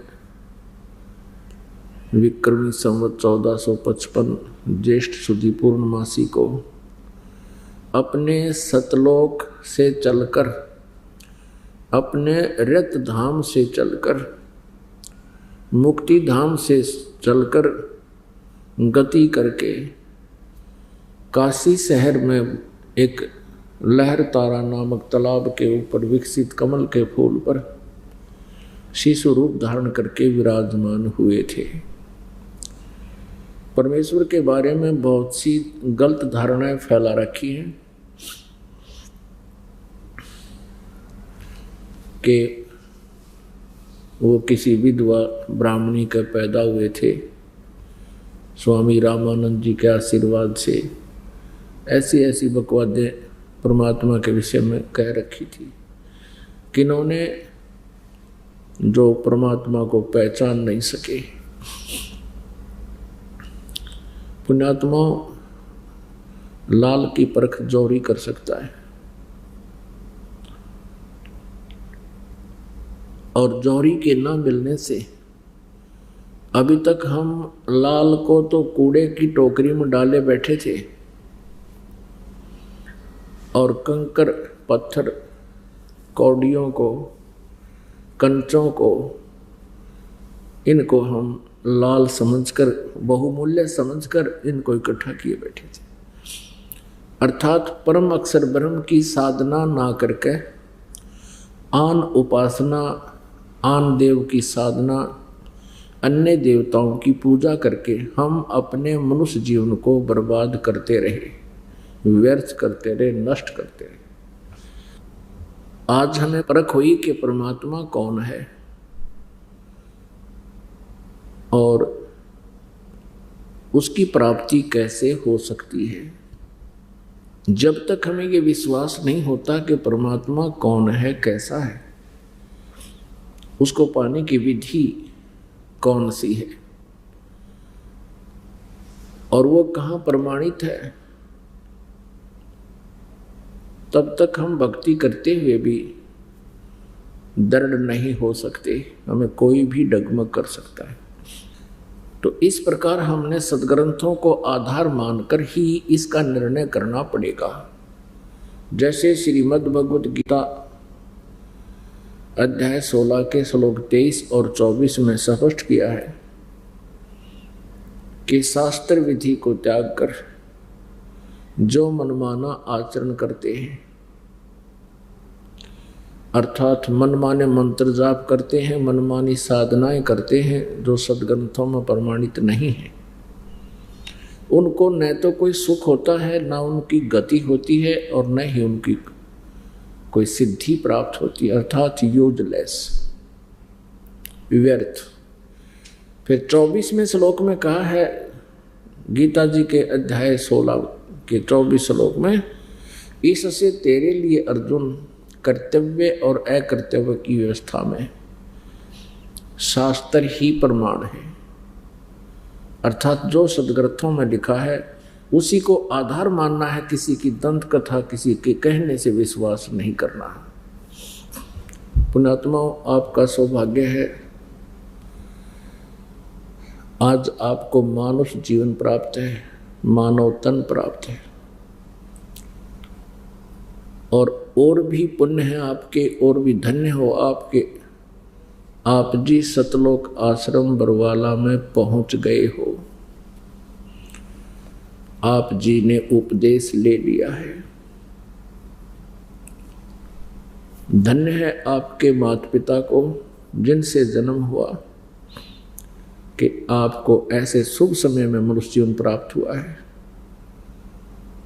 पुण्यात्माओं, आपके पुण्यों का वर्णन नहीं कर सकता ये दास। आप इतने पुण्य कर्मी प्राणी हो, इतने सौभाग्यशाली हो कि आप जी को ये अनमोल रत्न प्राप्त हो गया जो आज तक किसी ऋषि महर्षि को नहीं हुआ।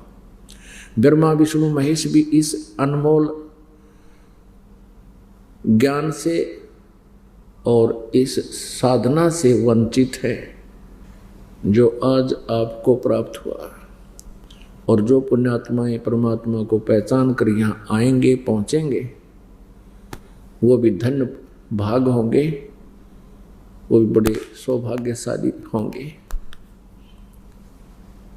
जितना शीघ्र आएंगे उतना ही लाभ अधिक होगा, जितना देर से आएंगे फिर केवल पश्चाताप ही शेष रहेगा। ये गया हुआ समय आपको बहुत कचोटा करेगा। हे भगवान, हम पहले क्यों नहीं आए? हे भगवान, हमने ये पुस्तक पहले भी पढ़ी थी। जैसे भक्त परमात्मा की प्यारी आत्मा अपने भाई बहनों के लिए परमेश्वर का संदेश पहुंचाने के लिए अपना सर्व कार्य त्याग कर निस्वार्थ भाव से निःशुल्क सेवा कर रहे हैं, ये संदेश पहुंच रहा है। जिन्होंने ये पुस्तक नहीं ली, आंख मीच कर चले गए, देख कर छोड़ गए, कुछ ही वर्षों में आपको दिखाऊंगा, वो रोया करेंगे और बताया करेंगे मेरे कर्म फूट गए, मैं कितना कर्महीन इंसान हूं, मैंने ये पुस्तक प्राप्त नहीं की। पुण्यात्मा, और आपके तो पुण्यों की कोई कमी नहीं कि आपने पुस्तक पढ़ा, ज्ञान सुना और बैठ गए परमात्मा के जहाज में, ले ली टिकट सतलोक की। पर इस जहाज से उतरियो मत, परमात्मा के मार्ग से वंचित मत होना। परमेश्वर कहते हैं द्वार धनी के पड़ा रहे, धक्के धनी के खावे, 100 काल झकझोल ही पर द्वार छोड़ नहीं जावे। एक गुजरात के अंदर भरूच शहर है। भरूच शहर से 12 किलोमीटर की दूरी पर एक मंगलेश्वर गांव है, और मंगलेश्वर गांव से के साथ से नर्मदा नदी एक टापू बना देती है। वहां 2 भाग होकर के फिर आगे जाके फिर इकट्ठी होकर के समुद्र में गिर जाती है। वो जो बीच का टापू है उस नर्मदा नदी के, वो एक पहले ग्राम के रूप में था, गांव था छोटा सा। पहले छोटे छोटे गांव होते थे 600 वर्ष पहले, 20-30 ज़्यादा से ज़्यादा 40-50 ही झोंपड़ियाँ हुआ करती थी ग्रामों में। वहाँ ब्राह्मण वर्ग के ज़्यादा लोग रहते थे, ब्राह्मण वर्ण के, और एक जीवा तथा तत्वा, जिनको संत लैंग्वेज में जीवा तथा दत्ता बोलते हैं, वो 2 भाई रहते थे। परमात्मा के बहुत प्रेमी थे, श्रद्धालु थे, अच्छी आत्मा थी। वे जहाँ भी सत्संग सुनते थे तो सभी ये कहा करते थे, ऋषि महर्षि मंडलेश्वर गुरु के भी पूरे संत से नाम लेवे तो लाभ हो। अब उन्होंने, और फिर यह भी ज्ञान हुआ कि यदि पूर्ण संत प्राप्त नहीं हुआ, अधिकारी संत मिला नहीं, तो फिर इस जीवन का कोई फायदा नहीं, इस मनुष्य जीवन का कोई यूज नहीं जीने का। अब उन्होंने सोचा कि भी पूरे गुरु की पहचान हम कैसे कर सकते हैं। जिस भी संत के विचार सुनते हैं हमें तो बहुत अच्छे लगते हैं, गदगद हो जाते हैं, आंखों से अश्रुपात शुरू हो जाता है, क्योंकि पुण्यात्मा जो परमात्मा के लिए भटक रहे हैं वो बहुत अच्छी आत्मा होती है। वो संतों के अंदर कुछ भी दोष नहीं देख सकते। संतों के वचनों पर वो कोई भी ऑब्जेक्शन नहीं करते, क्योंकि विद्यार्थी टीचर के वक्तव्य पर कुछ भी ऑब्जेक्शन नहीं किया करता। लेकिन जिस भी संत के पास जाते वो यही कहता कि पूर्ण संत से जो है पूर्ण लाभ मिलेगा, भक्ति लाभ मिलेगा।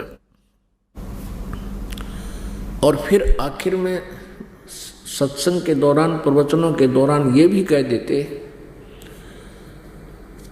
कि आज वर्तमान के अंदर मेरे पास जो साधना है वो किसी के पास नहीं। अन्य भक्तजन भी, उनके श्रद्धालु भी यही कह देते कि ये हमारे गुरुदेव के पास जो सत्य साधना है किसी के पास नहीं। जीवा और दत्ता दोनों भाई परमात्मा के बहुत प्रेमी थे, उनको चाह थी मालिक की। तो ऐसे ही वो बहुत से ऋषियों के, ब्राह्मणों के, बड़े बड़े मंडलेश्वरों के, बड़े काशी विद्यापीठ से पढ़े हुओं के विचार सुने, और प्रत्येक कि यही विचार और कहें कि पूर्ण संत से बात बनेगी, पूरे गुरु से मोक्ष होगा, अधूरे गुरुओं से जीवन नष्ट हो जाता है। उनके शिष्य भी यही फिर कहते कि आज के दिन ये पूर्ण गुरु हैं, परम संत हैं, बड़े विद्वान हैं, काशी विद्यापीठ पढ़कर आए हैं। उनके चक्कर पड़ गया उनके दिमाग में, भाई हम किसने पूरा माने, जो भी जिसके विचार सुनते हैं हमें अच्छे लगते हैं, और प्रत्येक के अनुयायी यही कहते हैं कि ये हमारे गुरुजी आज के समय में पूर्ण गुरु हैं। अब उन्होंने सोचा कि भी हमारी बुद्धि काम करना बंद कर गई कि पूर्ण तो फिर ये विचार, जैसे ये गुरुजी कह रहे हैं मैं पूर्ण हूँ, ये पूर्ण है, तो इनके मंत्र ये हैं। दूसरा कह रहा है कि मैं पूर्ण हूँ, ये साधना कुछ और बता रहे हैं। तीसरा कहता है ये पूर्ण है, तो ये कुछ और मंत्र किसी और इष्ट की पूजा बताते हैं। उन्होंने क्या डिसीजन लिया, दोनों भाइयों ने फैसला कर लिया कि भी मनुष्य जीवन प्राप्त बड़ी मुश्किल से होता है, क्योंकि सत्संग विचार सुनने से इतनी प्रेरणा पुण्यात्माओं में स्वतः हो जाती है।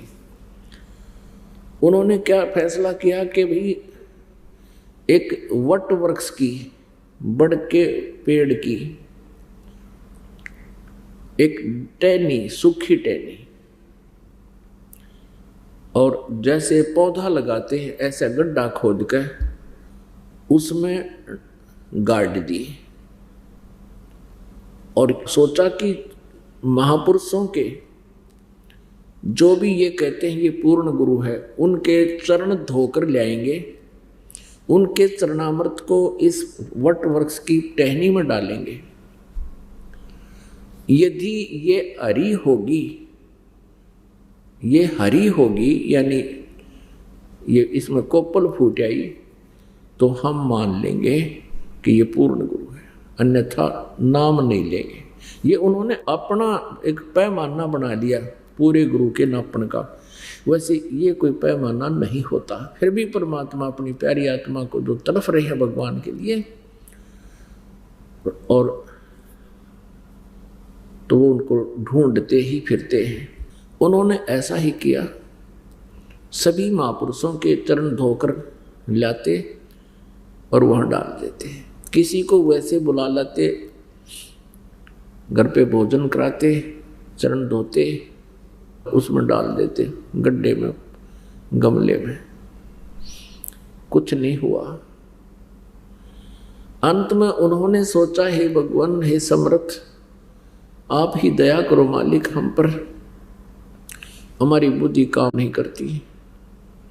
और कहा कि हे परमेश्वर, हे परमात्मा, कहीं हमारी अर्ज सुनता हो, या तो पूर्ण गुरु मिला दे, और नहीं परमात्मा इस शरीर को हमारे दोनों भाइयों का जीवन अंत कर दे, और ये बचा हुआ हमारा जीवन मनुष्य का जितना भी शेष है उस समय प्रदान कर देना परमेश्वर, जिसमें पृथ्वी पर कोई पूर्ण संत आया हुआ हो। अब उन्होंने सोच लिया कि अभी पृथ्वी पर कोई संत नहीं, पूर्ण संत नहीं।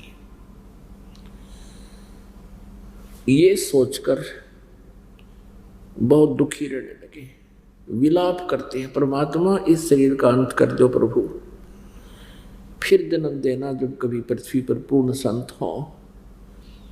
ऐसे बुरी तरह तड़फ रहे हैं। कहते हैं, जहां जन से महिमा सुनूं तहां मैं गवन करंत, वो तो नगर अमान है जहां मेरे प्यारे संत। कहते हैं, जो बच्चा गऊ की नजर में यूं साईं को संत, भक्तों के पीछे फिरे वो भक्त वत्सल भगवंत।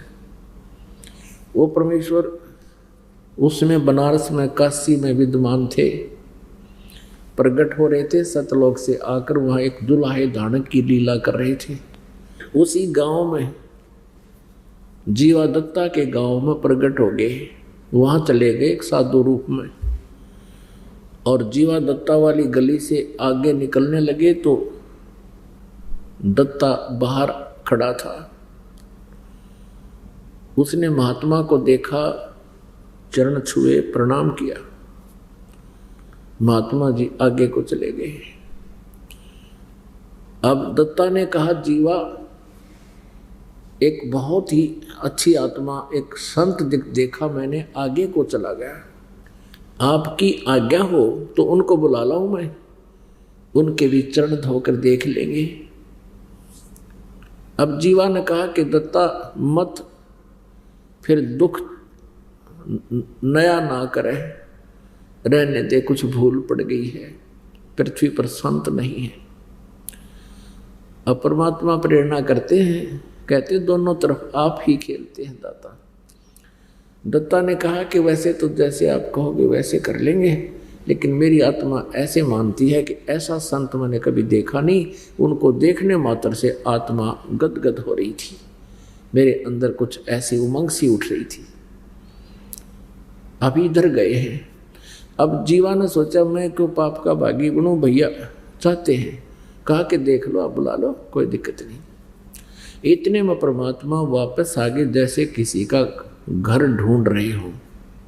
दत्ता ने प्रणाम किया कि हे भगवान, ये दास की झोपड़ी है, दर्शन दिए भगवान, कुछ विचार सुनाना हमको। परमात्मा तो आए इसी उद्देश्य से थे।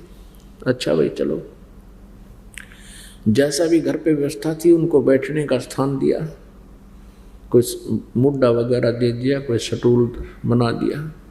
जीवा ने कहा कि दत्ता जा कोई पात्र ला, थाली ला, संत जी के चरण धोएंगे।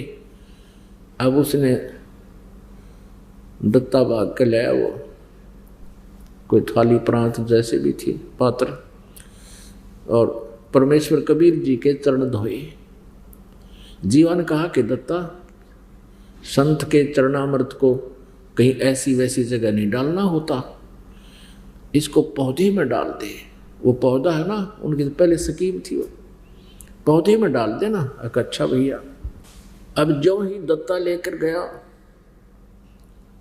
और पानी डालने लगा उस थाली या प्रांत तसले में जो अभी चरण धोए थे, गड्ढे में जहां पर वो सूखे वट वृक्ष की टहनी लगी हुई थी, वो चरणामृत डालते डालते ही उसमें कोपल फूट आई, अरे अरे पत्ते हो गए छोटे छोटे से। अब दत्ता ने कहा कि जीवा भाग के आ जा, भाग के आ जा।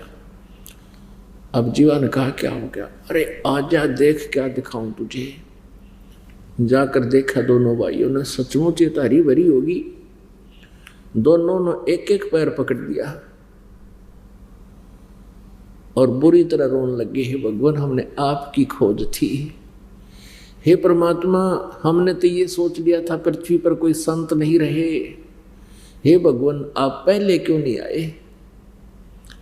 हे परमात्मा हमारा तो एक एक श्वास मनुष्य जीवन व्यर्थ हो रहा था, आप परम संत हैं, आप परम संत हैं, हमने पहचान लिया। परमेश्वर कबीर देव जी ने कहा कि क्या पहचान करी भाई तूने मेरी, मैं परम संत हूं। कि भगवान हमने ऐसे ऐसे सभी महापुरुषों के पास गए थे और हमारी समझ में आया नहीं कि कौन पूर्ण संत है। हमने एक अपना आप फैसला कर लिया कि जिस संत के चरण धोकर चरणामृत इसमें डालेंगे वट वृक्ष की सूखी टहनी में, और उसके चरणामृत से ये हरी होगी, हम मान लेंगे वो परम संत है। परमात्मा कबीर जी ने कहा बेटा ये परम संत की यानी तत्वदर्शी संत की पहचान नहीं है, ये कोई पहचान नहीं है जैसा आपने की है। लेकिन और बात रही कि मैं पहले क्यों नहीं आया, मैं आप पहले भी जाता क्योंकि आप मेरी प्यारी आत्मा हो और तुम्हारे लिए मैं भटक रहा हूं। गोता मारूं स्वर्ग में जा बैठूं पाताले, कह कबीर ढूंढता फिरूं मैं अपने हीरे मोती लाल। मैं पहले भी आ जाता लेकिन काल तुम्हें फंसा लेता बेटा, मैं पहले आ जाता और मेरे चरणामृत से ये तो होना ही होना था जो तुम सोच रहे थे, लेकिन बेटा तुम्हारे मन में दोष रह जाता, क्योंकि मैं एक सिंपल सा आदमी दिखूं, आपने व्यक्ति सिंपल सा, और आपने सुन रखे थे मैं मंडलेश्वर बड़े गीता के मनमजर मनीष शीर पता नहीं के उनके आगे उपमा और उपाधि लगा रखी है। आप फिर मुझे छोड़कर फिर ढूंढते फिरते शायद कोई और परम संत इससे भी अच्छा ना हो। और प्यारी आत्माओं, एक बार गुरु बनाने के उपरांत यदि आपकी आस्था किसी अन्य में शेष रह गई, आप अव्यभिचारी भक्ति नहीं कर रहे, आप व्यभिचारिणी भक्ति कर रहे होगे, आपका नाम नष्ट हो जाएगा, गुरु से नाता खत्म हो जाएगा, आपका भक्ति बीज चलेगा नहीं बेटा। इसलिए मैंने तुम्हें थोड़ा ढील की कि तुम धक्के खा लो, भटक लो, देख लो नकलियों को, लेकिन तुम्हारा जो पैमाना था बेटा वो तो एक बस आप अपने सतर की सोच थी, बाकी ये कोई तत्वदर्शी संत की पहचान नहीं। तत्वदर्शी संत की पहचान श्रीमद् भगवत गीता अध्याय नंबर 15 के श्लोक नंबर 1 में बताई है। अब वो ब्राह्मण कुल में जन्मे थे, जीवा और दत्ता गीता पढ़ा करते थे, सुना करते थे ऋषि महर्षियों से, ब्राह्मणों से, और वो कहा करते थे कि तत्वदर्शी संत से तत्व ज्ञान पूछो। श्रीमद् भगवत गीता अध्याय नंबर 4 के श्लोक नंबर 34 में भी यही स्पष्ट किया हुआ है। तो परमात्मा ने कहा कि ये पहचान नहीं बेटा, तत्वदर्शी संत की पहचान बहुत लंबी चौड़ी है। तत्वदर्शी संत की पहचान गीता जी अध्याय नंबर 15 के श्लोक नंबर 1 में बताई है कि उल्टे लटके हुए संसार रूपी वृक्ष को जो जड़ से लेकर पत्तों तक बतावेगा, उसके सभी विभागों की जानकारी देवेगा, स वेदविद, वह वेद के तात्पर्य को जानने वाला है, वो तत्वदर्शी संत है। तत्वदर्शी संत 3 नाम देगा, 3 मंत्र का नाम देगा। गीता जी अध्याय नंबर 17 के श्लोक नंबर 23 में कहा है, ओम तत्सत इति निर्देश ब्रह्मण त्रिविध समर्थ है। ओम तत्सत, ओम तत्सत ऐसे मंत्र नहीं है, वो ऐसे जाप नहीं करना, इसके साथ हरि भी नहीं लगाना, बिल्कुल व्यर्थ है। तत् और सत ये सांकेतिक कोड वर्ड हैं, ये दास बता सकता है। परमेश्वर ने स्वयं बताया था, कबीर जी ने, अक्षर पुरुष एक पेड़ है, निरंजन वा की डार, और तीनों देवा शाखा है, ये पात रूप संसार। और मूल जो है वो खुद परमात्मा स्वयं है। अपुण्यात्माओं, परमेश्वर ने बताया कि मैं भाई बनारस में जुलाहे का काम करता हूँ, मैं तो साधारण सा व्यक्ति हूँ, और ये आप ये देख लो बेटा, गुरु को तजय बजय जो आना, तापसुआ को फोकट ज्ञाना। एक बार या तो उपदेश लो, नहीं अपने पूर्ण संत से उपदेश लेकर के फिर किसी अन्य गुरु या देव इष्ट में आस्था नहीं हो। इष्ट एक हो कबीर देव, और गुरु भी वही हो, उस अन्य गुरु से आस ना रखें। तो इसको आप अनन्य मन से भक्ति कहलाती है, अनन्य मन से भक्ति करनी चाहिए। अब परमेश्वर की कृपा से वो बहुत दृढ़ हो गए, क्योंकि ऋग्वेद मंडल नंबर 9 सूक्त नंबर 86 के मंत्र नंबर 26-27 में, ऋग्वेद मंडल नंबर 9 सूक्त नंबर 82 के मंत्र 1, 2, 3 में यह स्पष्ट किया है कि वो कबीर देव परमात्मा कबीर साहब जी ऊपर तीसरे मुक्ति धाम में रहते हैं, वहाँ से गति करके चलकर आते हैं, श्रेष्ठ आत्मा को प्राप्त होते हैं, मिलते हैं, उनको ज्ञान देते हैं। उस अच्छी आत्मा को जो दृढ़ भक्त होता है उसको मिलते हैं। तो जीवा दत्ता पूरे दृढ़ भक्त थे।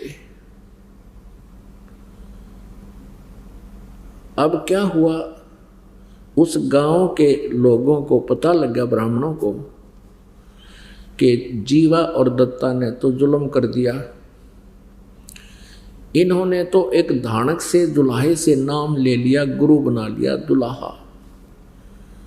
और आज से 600 वर्ष पहले छुआछात इतनी चरम सीमा पर थी, क्या करे छड़ दे गले। इतनी चरम सीमा पर थी कि ब्राह्मण लोग अपने को सुपीरियर मानते थे और जुलाहा जाति वालों से तो दूर से निकलते थे, कहीं कपड़ा भी ना लग जाए।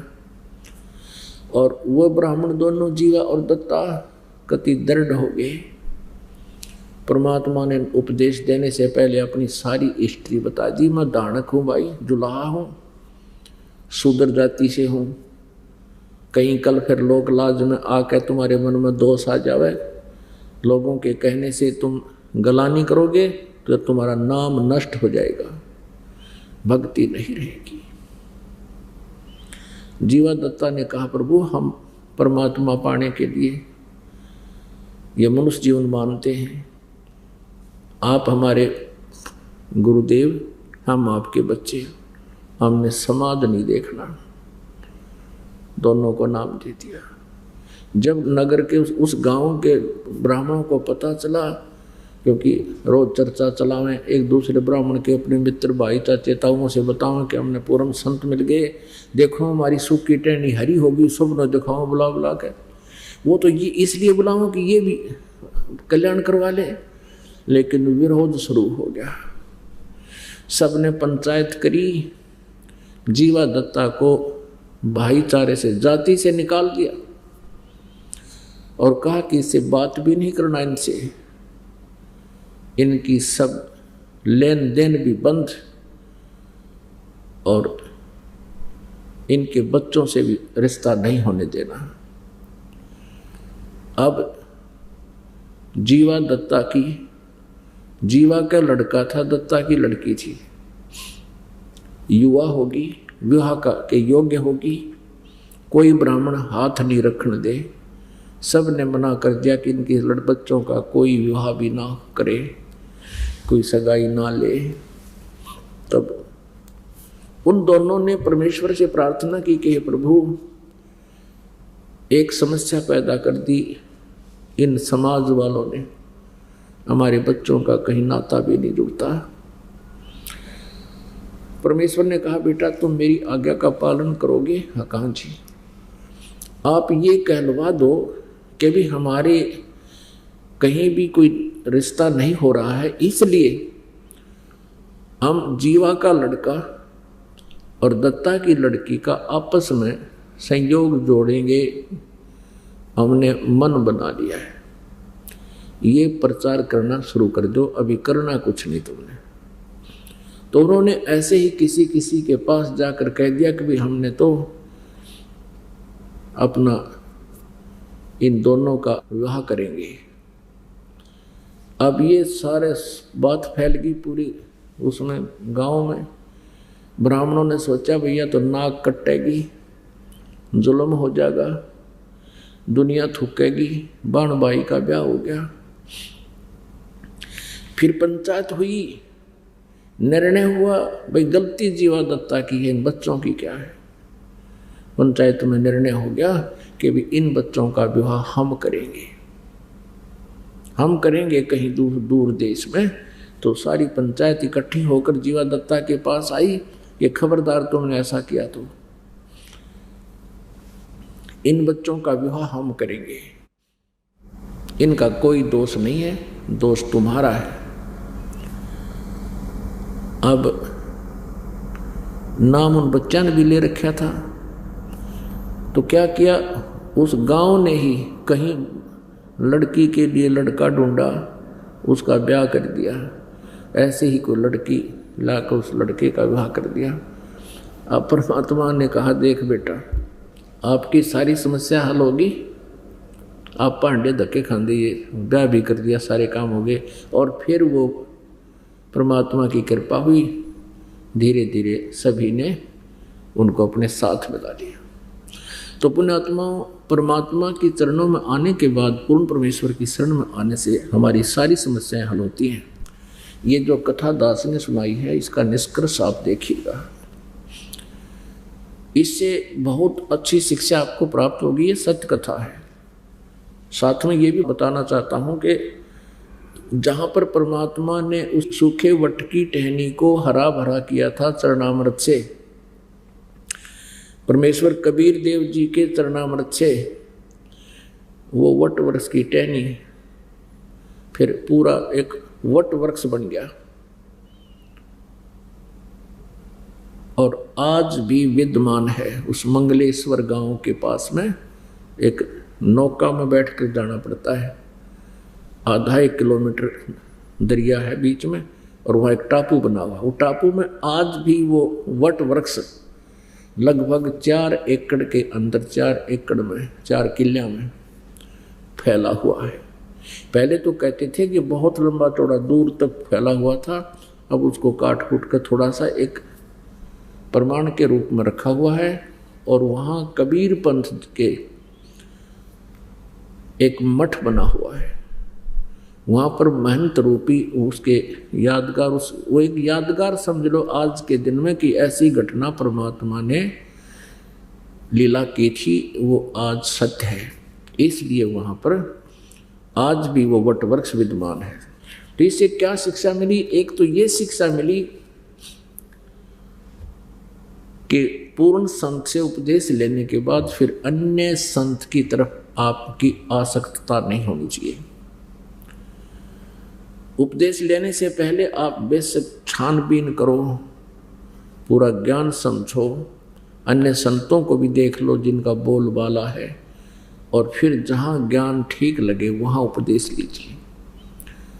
और उपदेश लेने के बाद फिर गुरु जी में किसी प्रकार का भी दोष नहीं देखना होता, तब आपकी भक्ति सफल होती है।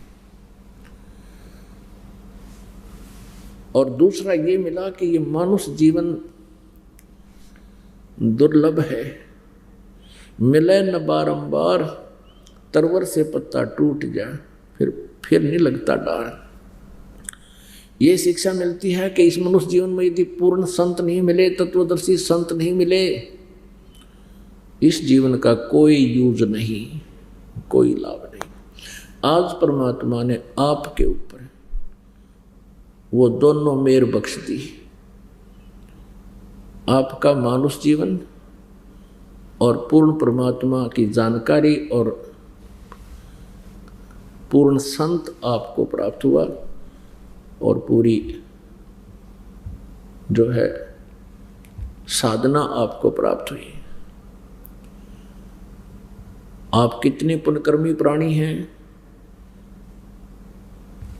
आप अंदाजा नहीं लगा सकते, क्योंकि लाल की कीमत लाल नहीं बता सकता, जौहर ही बता सकता है। पुण्यात्माओं, जब परमेश्वर बनारस में आए हुए थे, एक रामानंद नाम के महर्षि थे, उनका बहुत बोलबाला था। पंडित रामानंद जी ने लगभग 1400 ऋषि शिष्य बना रखे थे, और स्वामी रामानंद जी को, महर्षि रामानंद जी को बहुत बड़ा विद्वान माना जाता था, वेदों और गीता का, पुराणों का। उन्होंने बनारस के अंदर अपनी बहुत पैठ बना रखी थी। अन्य ब्राह्मणों से उनकी साधना बहुत अच्छी थी। वो ऊत भूत की पूजा नहीं करते थे। काशी में पहले ऊत भूत की पूजा बहुत चल पड़ी थी। स्वामी रामानंद जी विष्णु जी के उपासक थे, वैष्णव संत थे, त्रिगुण उपासक। इन रजगुण ब्रह्मा, सतगुण विष्णु, तमगुण शिव जी में से वो सतगुण विष्णु जी के उपासक थे। उन्होंने 1400 ऋषि शिष्य बना रखे थे। छुआछात बहुत करते थे, शूद्र जाति वालों के निकट भी नहीं जाते थे, उनको शिक्षा भी और दीक्षा भी नहीं देते थे। और उसमें उसी व्यक्ति की ज्यादा महिमा होती थी संत की, जो शूद्रों से अधिक नफरत करता है। करता था। पुण्यात्मा परमेश्वर कबीर जी के प्राकट्य के बारे में बताएंगे, क्योंकि जब तक हमने अपने इष्ट की पूरी जानकारी नहीं होती तब तक हम दृढ़ विश्वासी नहीं बन सकते, हमारा निश्चय दृढ़ नहीं हो सकता। अभी तक हम परमात्मा के विषय में बहुत दंत कथा सुना करते थे, कबीर जी कैसे जन्म हुए, उनके ऐसे था वैसे था, लेकिन वो परमात्मा अजन्मा है। परमेश्वर कहते हैं कि मात पिता मेरे नहीं, ना मेरे घर दासी, और जुलाहे का सुत आन कहा, ये जगत करे मेरी हंसी। अब सन 1398 विक्रमी संवत 1455 ज्येष्ठ सुदी पूर्णमासी ब्रह्म मुहूर्त में, ब्रह्म मुहूर्त कहते हैं सूर्य उदय होने से लगभग 1.5 घंटा पूर्व, वो परमात्मा पूर्ण ब्रह्म सतलोक से गति करके आए और वहाँ लहर तारा नामक कमल के फूल पे काशी शहर में फूल पर प्रकट हो गए। पुण्यात्मा, ये नीरुनीमा कौन थे?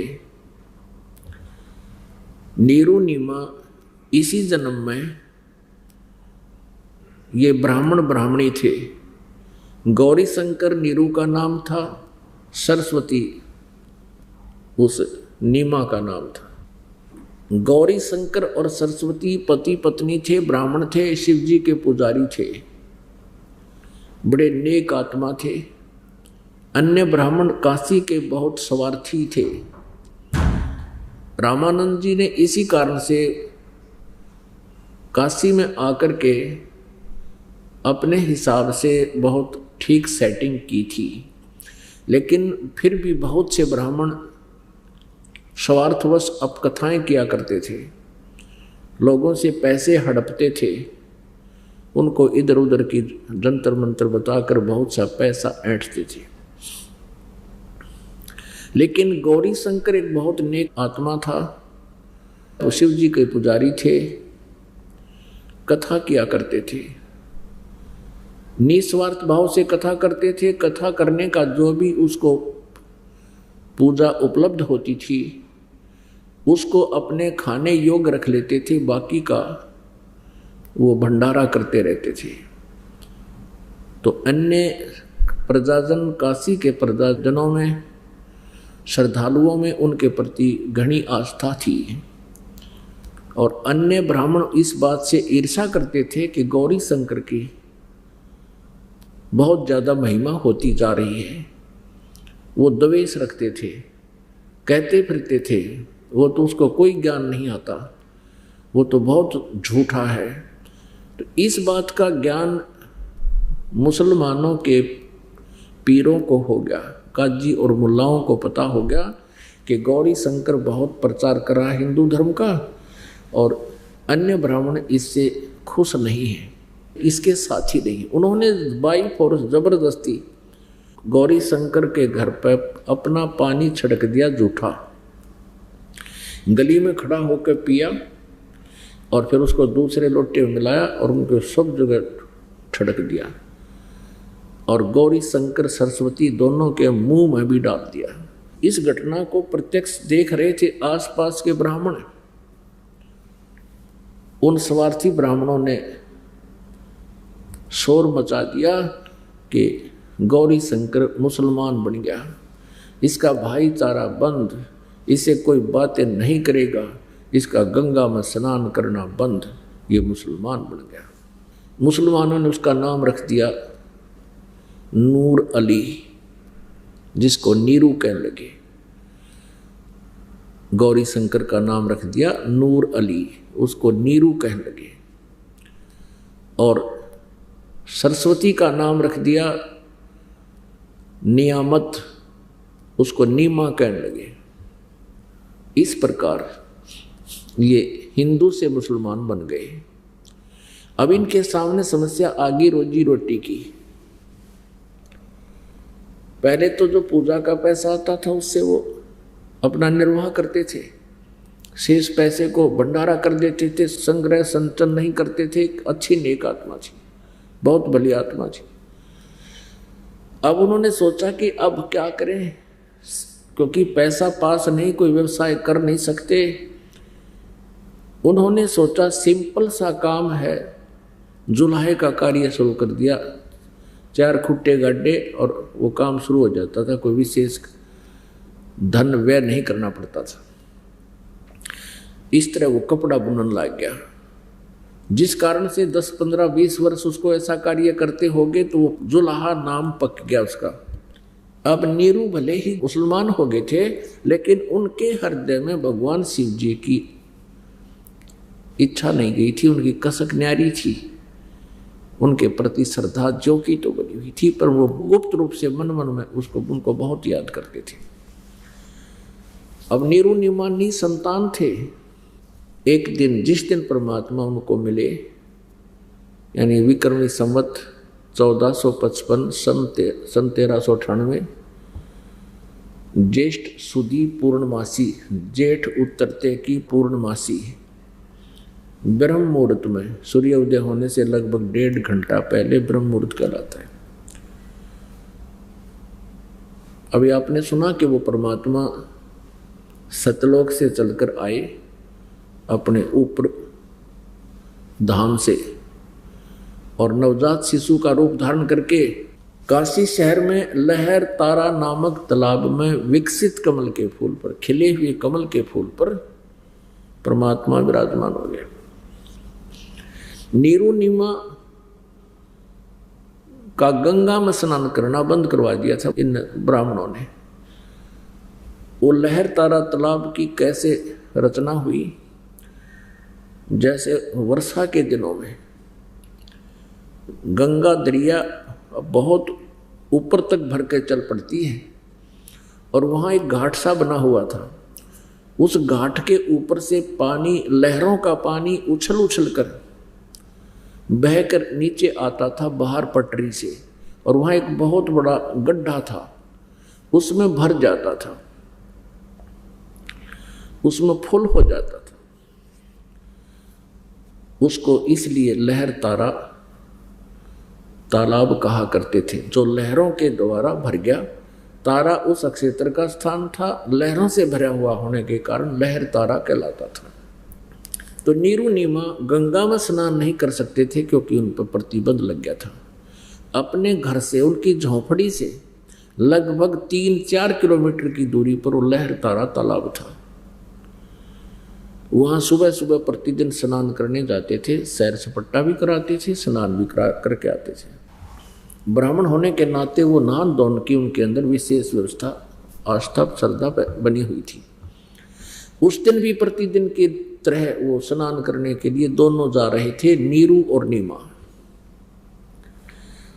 उनके संतान कोई नहीं थी, विवाह को भी लगभग 30-40 वर्ष हो गए थे, उनकी आयु 60 वर्ष के आसपास थी। अब हमारे समाज में इस काल ने एक विशेष एक प्रेरणा दे रखी होती है कि जिनके संतान ना हो उनको मनहूस माना करते थे। ये इन नकली गुरुओं की देन थी जो पीड़ित करना चाहते थे, और यू काल करवावे कि हुक एंड क्रुक ये बच्चे पैदा जरूर करें ताकि उसने खाने को मिले। तो इस काल प्रेरणा से कोई ना कोई रिश्तेदार या कोई पड़ोसी आकर कह देता है, हे नीमा, एक जातक तो चाहिए था, भगवान ने देना, तेरा भी दुनिया में सिर हो जाता है, बुढ़ापे में कौन तुम्हारी मदद करेगा। अब ये इंजेक्शन लगा जाते हैं कोई ना कोई आके, फिर रात भर नींद नहीं आती उस प्राणी को। नीमा की यही दशा थी उस दिन। पहले दिन किसी से ये कथा सुनी, इस तरह का कोई इंजेक्शन ला गया, उसके बच्चा तो होना चाहिए था, भगवान ने देना चाहिए था। अब भगवान ने क्या करना चाहिए था, परमात्मा की रजा में हमने राजी रहना चाहिए। परमात्मा को हम सलाह दें कि ऐसा होना चाहिए था, तो हम परमात्मा से इंटेलिजेंट हो गए, तो ये गलत है। फिर हम भक्त नहीं, हम तो भगवान बन गए, भगवान के भी मालिक बन गए, उसको सलाहकार बन गए। तो इसी प्रेरणा से दुखी सारी रात जागती रही, बरोड़े लेती, ऐसे करवट बदलती रही। सुबह घूमने जब वो चले स्नानार्थ, उस दिन बहुत बुरी तरह आंखों में आंसू भर के कहती है, ए भगवान शिव जी, क्या आपके दरबार में मुझ दासी के लिए एक खिलौना नहीं आपके पास? आप तो समर्थ हैं, सर्वेश्वर हो, आप तो महेश्वर हो, आप जो चाहो सो कर सकते हो, आप समर्थ हैं। आप मुझे भी एक खिलौना मिल जाता, मेरा भी दुनिया में साझा हो जाता।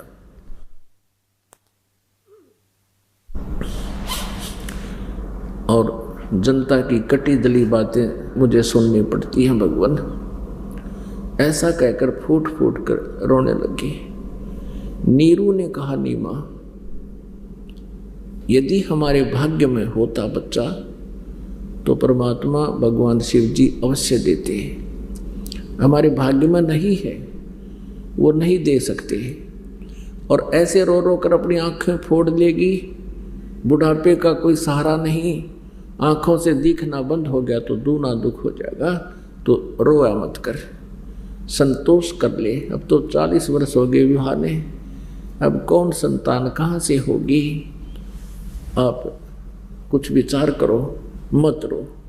ऐसे उस अपनी पत्नी की आंखों को अपने ही कपड़े से पोंछता हुआ और कह रहा है, आप भगवान पर विश्वास रखो, जो उन्होंने कर दिया सो ठीक है। आंखें लाल होगी तेरी। बहुत प्यार से सांत्वना देता हुआ और पहुंच गए लहर तारा तालाब पर। नीमा ने पहले स्नान किया, वो बाहर आ गई, कपड़े चेंज करने लगी। नीरू स्नान करने के लिए प्रवेश करता है लहर तारा तालाब में। नीमा कपड़े चेंज करके, कपड़े बदलकर, और जिस कपड़े को बांध कर स्नान किया था उसने, उसको धोने के लिए पुनः जब गई किनारे पर, तब तक सूर्य की कुछ रोशनी, कुछ उदय हो, यानी कुछ रोशनी, प्रकाश सा महसूस होने लगा था। अब सुबह की रोशनी ऐसी होती है, एक बार तो अंधेरा सा दिखेगा और थोड़ी सी देर में चांदना होता दिखा करे, जल्दी हो जाता है। ऐसा ही हुआ। अब वो स्नान करके कपड़ा धोने के लिए पुनः किनारे पर गई। उसका पति स्नान कर रहा था गहरे पानी में जाकर। उसने क्या देखा नीमा ने, कि कमल के फूल पर कोई वस्तु ऐसे हल रही है जैसे सर्प हो, क्योंकि परमेश्वर कबीर देव जी शिशु रूप धारण करके कमल के फूल पर विराजमान थे और एक पैर के अंगूठे को ऐसे, एक पैर को ऐसे हिला रहे थे, ऐसे हिला रहे थे। उसने देखा कोई सर्प है, कहीं मेरे पति को डस ना दे। नीमा ने देखा, फिर नीमा ने ध्यान से देखा तो ये तो बालक है, ये तो बच्चा है कमल के फूल पर। उसने अपने पति से कहा कि देखियो जी, देखियो कमल के फूल पर बच्चा है, कमल के फूल पर बच्चा है। अब नीरू नहा रहा था, उसने ध्यान नहीं दिया कि या तो मेंटल होगी बच्चों के वियोग में। कहने लगा, नीमा तू नहीं मानेगी, तू तो पागल हो जाएगी, तेरी तो ऐसी दशा हो रही है। अब तुझे जल के अंदर कमल के फूलों पर भी बच्चे नजर आने लगे। तो उसने फिर कहा कि मैं सच कहती हूँ, देखो देखो देखो। अब उसने देखा कि अब तो या कुछ और कसक से बोली, जिधर वो हाथ कर रही थी उस तरफ देखा। अब जिधर वो हाथ कर रही थी नीमा, नीरू ने ध्यान से देखा, सचमुच कमल के फूल पर बालक। आओ देखा ना ताओ देखा, एकदम जाकर कमल के फूल समेत तोड़ लिया और अपनी पत्नी को थमा दिया। अपने आत्माओं, होय होय, जिस परमेश्वर के गुण चारों वेद गावें, और ऋषि महर्षि जिसकी तरफ में भटक रहे हैं, उस परमेश्वर का नाम लेने से, उसकी याद चर्चा करने से हमारे रोम रोम रोम रोमकूप खड़े हो जाते हैं, एक विशेष कसक हो रही है। और उस परमात्मा को जिस बहन माई ने सीने से लगाया और फिर पुत्रवत प्यार किया, उसका मुंह चूमिया, छाती के लावे, और सौ शुक्र मना रही है नीमा अपने शिवजी भगवान की, अपने शिवजी भगवान की सौ महिमा कर रही है, सौ शुक्र मना रही है अपने शिव भगवान का। पुण्यात्माओं, आप विचार करना, हम पहले जब हम लोक वेद के आधार से पूजाएं किया करते थे, श्री विष्णु जी मेरा इस दास का इष्ट था और हनुमान जी भी पैरेलल देव था, श्याम बाबा श्याम जी भी, भगवान शंकर जी भी, लेकिन इष्ट विष्णु और कृष्ण जी में हमारी विशेष लगाव था, चाह थी। और जो भी घर में कोई सुख होता था, जैसे शिक्षा ग्रहण करी, जब उत्तीर्ण होते थे, भगवान विष्णु जी का शुक्र मनाया करते, श्री कृष्ण जी का कि इन्होंने हमें पास कर दिया। और फिर बाबा हनुमान याद आ जाते, बाबा हनुमान ने दया कर दी, बाबा श्याम जी याद आ जाते, बाबा साहब श्याम जी ने मौज मचा दी। हम इनको क्रेडिट दिया करते थे, पुत्र प्राप्ति हुई, खुशी मनाई, और भगवान कृष्ण जी विष्णु जी की सौ शुक्र मनाए, हमें पुत्र मिल गया, इन्होंने दे दिया। अब इन भगवानों की समर्थता का जब हमें ज्ञान हुआ, तत्व ज्ञान से अब पता चला कि ये कुछ नहीं दे सकते, ना ये ले सकते, ना ये लाभ दे सकते, ना ये हानि कर सकते, क्योंकि हानि तो ये करे नहीं, देवता है। लाभ ये दे नहीं सकते क्योंकि ये इनका सामर्थ्य नहीं, ये तो केवल वर्क डन दे सकते हैं, हमें नियमित कार्य ही कर सकते हैं, ये भगवान नहीं है। पुण्यात्मा, यही समस्या हमारे सामने आती है, हम कहें साची और जनता ठावा लाठी। अब जैसे अब इधर मध्य प्रदेश में अपने भक्त, ये बेटी और भाई गए हुए थे, वहाँ छिंदवाड़ा एक शहर है, डिस्ट्रिक्ट है, ये तो अब की घटना है, कतिता जी 24 तारीख की। और वहाँ इससे बात तब बेदक गए कि ब्रह्मा विष्णु महेश के माता पिता बताए हैं, मारो मारो, गाड़ी भी फोड़ दी, भक्तों को बहुत बुरी तरह तंग किया और जेल भिजवा दिया। वहाँ की सरकार ने भी उनका सहयोग दे दिया, झूठा केस बनाकर वो बना दिया भाई भावनाओं को ठेस पहुँचाना। अरे भावनाओं को ठेस नहीं पहुँचा रहे, हम तो सच्ची बता रहे हैं। अब जैसे दास ने ये शब्द बोला है कि ब्रह्मा विष्णु ये भगवान नहीं है, शिव जी भगवान नहीं है। अब यहाँ थोड़ा सा प्रमाण देना पड़ेगा, नहीं तो या कुनीन गला उतरा कोनी पवित्र हिंदू समाज के। अब आपको दिखाते हैं कि ब्रह्मा और विष्णु को इनका पिता काल कहता है। ब्रह्मा और विष्णु की उत्पत्ति कैसे हुई, थोड़ा सा आपको हिंट देंगे। अब ये प्रसंग यहाँ इसलिए बीच में लाना पड़ेगा क्योंकि जो पुत्र की प्राप्ति हुई नीरू और नीमा को, अब नीमा और नीरू शुक्र मना रही क्योंकि वो भगत थे शिव जी के। नीमा क्रेडिट दे रही है कि मेरे शिव जी भगवान ने हमें बालक दे दिया, लेकिन वो परमात्मा कबीर जी के पिछले जन्म जन्मांतर के हंस थे, उनकी किसी जन्म में वो साधना की हुई थी, जिस कारण से वो परमात्मा ही स्वयं उनको पुत्र के रूप में प्राप्त हुआ। वो कितनी अच्छी आत्मा होगी, अंदाजा लगाओ। तो ऐसे हम जिनको भगवान मानकर ये सोचा करते थे इन्होंने हमें सुख दे दिया, वो हमारा प्रारब्ध ही था। और करता देता है पूर्ण परमात्मा, यदि कोई एक्स्ट्रा भी देना होता है तो पूर्ण परमेश्वर कबीर देव जी ही देते हैं। ये ब्रह्मा विष्णु महेश कुछ नहीं कर सकते, ना घटा सकते ना बढ़ा सकते। थोड़ा सा हिंट देते हैं। एक समय ब्रह्मा और विष्णु जी में युद्ध हो गया। किस बात पर? ब्रह्मा जी कहते हैं कि मैं सारी सृष्टि का उत्पन्न करने वाला हूँ, प्रजापिता हूँ, और विष्णु भी की उत्पत्ति भी मेरे से हुई है। और विष्णु जी कहते हैं कि मैं सबका पालक हूँ। ब्रह्मा जी मेरी नाभि से उत्पन्न हुए हैं, मेरे बच्चे हैं, मेरा बेटा है। अब ऐसी गलतफहमी इनका कैसे होगी ब्रह्मा जी और विष्णु जी का? जैसे ये काल है जो ब्रह्म है, सरपुरुष जिसे कहते हैं, ज्योति निरंजन भी कहते हैं, 21 ब्रह्मांड का स्वामी है। और ये ब्रह्मा विष्णु महेश का पिता है, दुर्गा इनकी माता है। इसने प्रतिज्ञा कर रखी है कि मैं कभी किसी के समक्ष अपने ओरिजिनल रूप में नहीं आऊँगा, वास्तविक रूप में। तो ये क्या करता है, जैसे वेदों के पढ़ने वाले ऋषि महर्षियों ने परमात्मा पाने के लिए ओम नाम जाप किया और हठ योग समाधि लगाने की चेष्टा की, तो समाधि के अंदर किसी को इसने ब्रह्मा रूप में दर्शन दे दिए, अपने पुत्र ब्रह्मा के रूप में।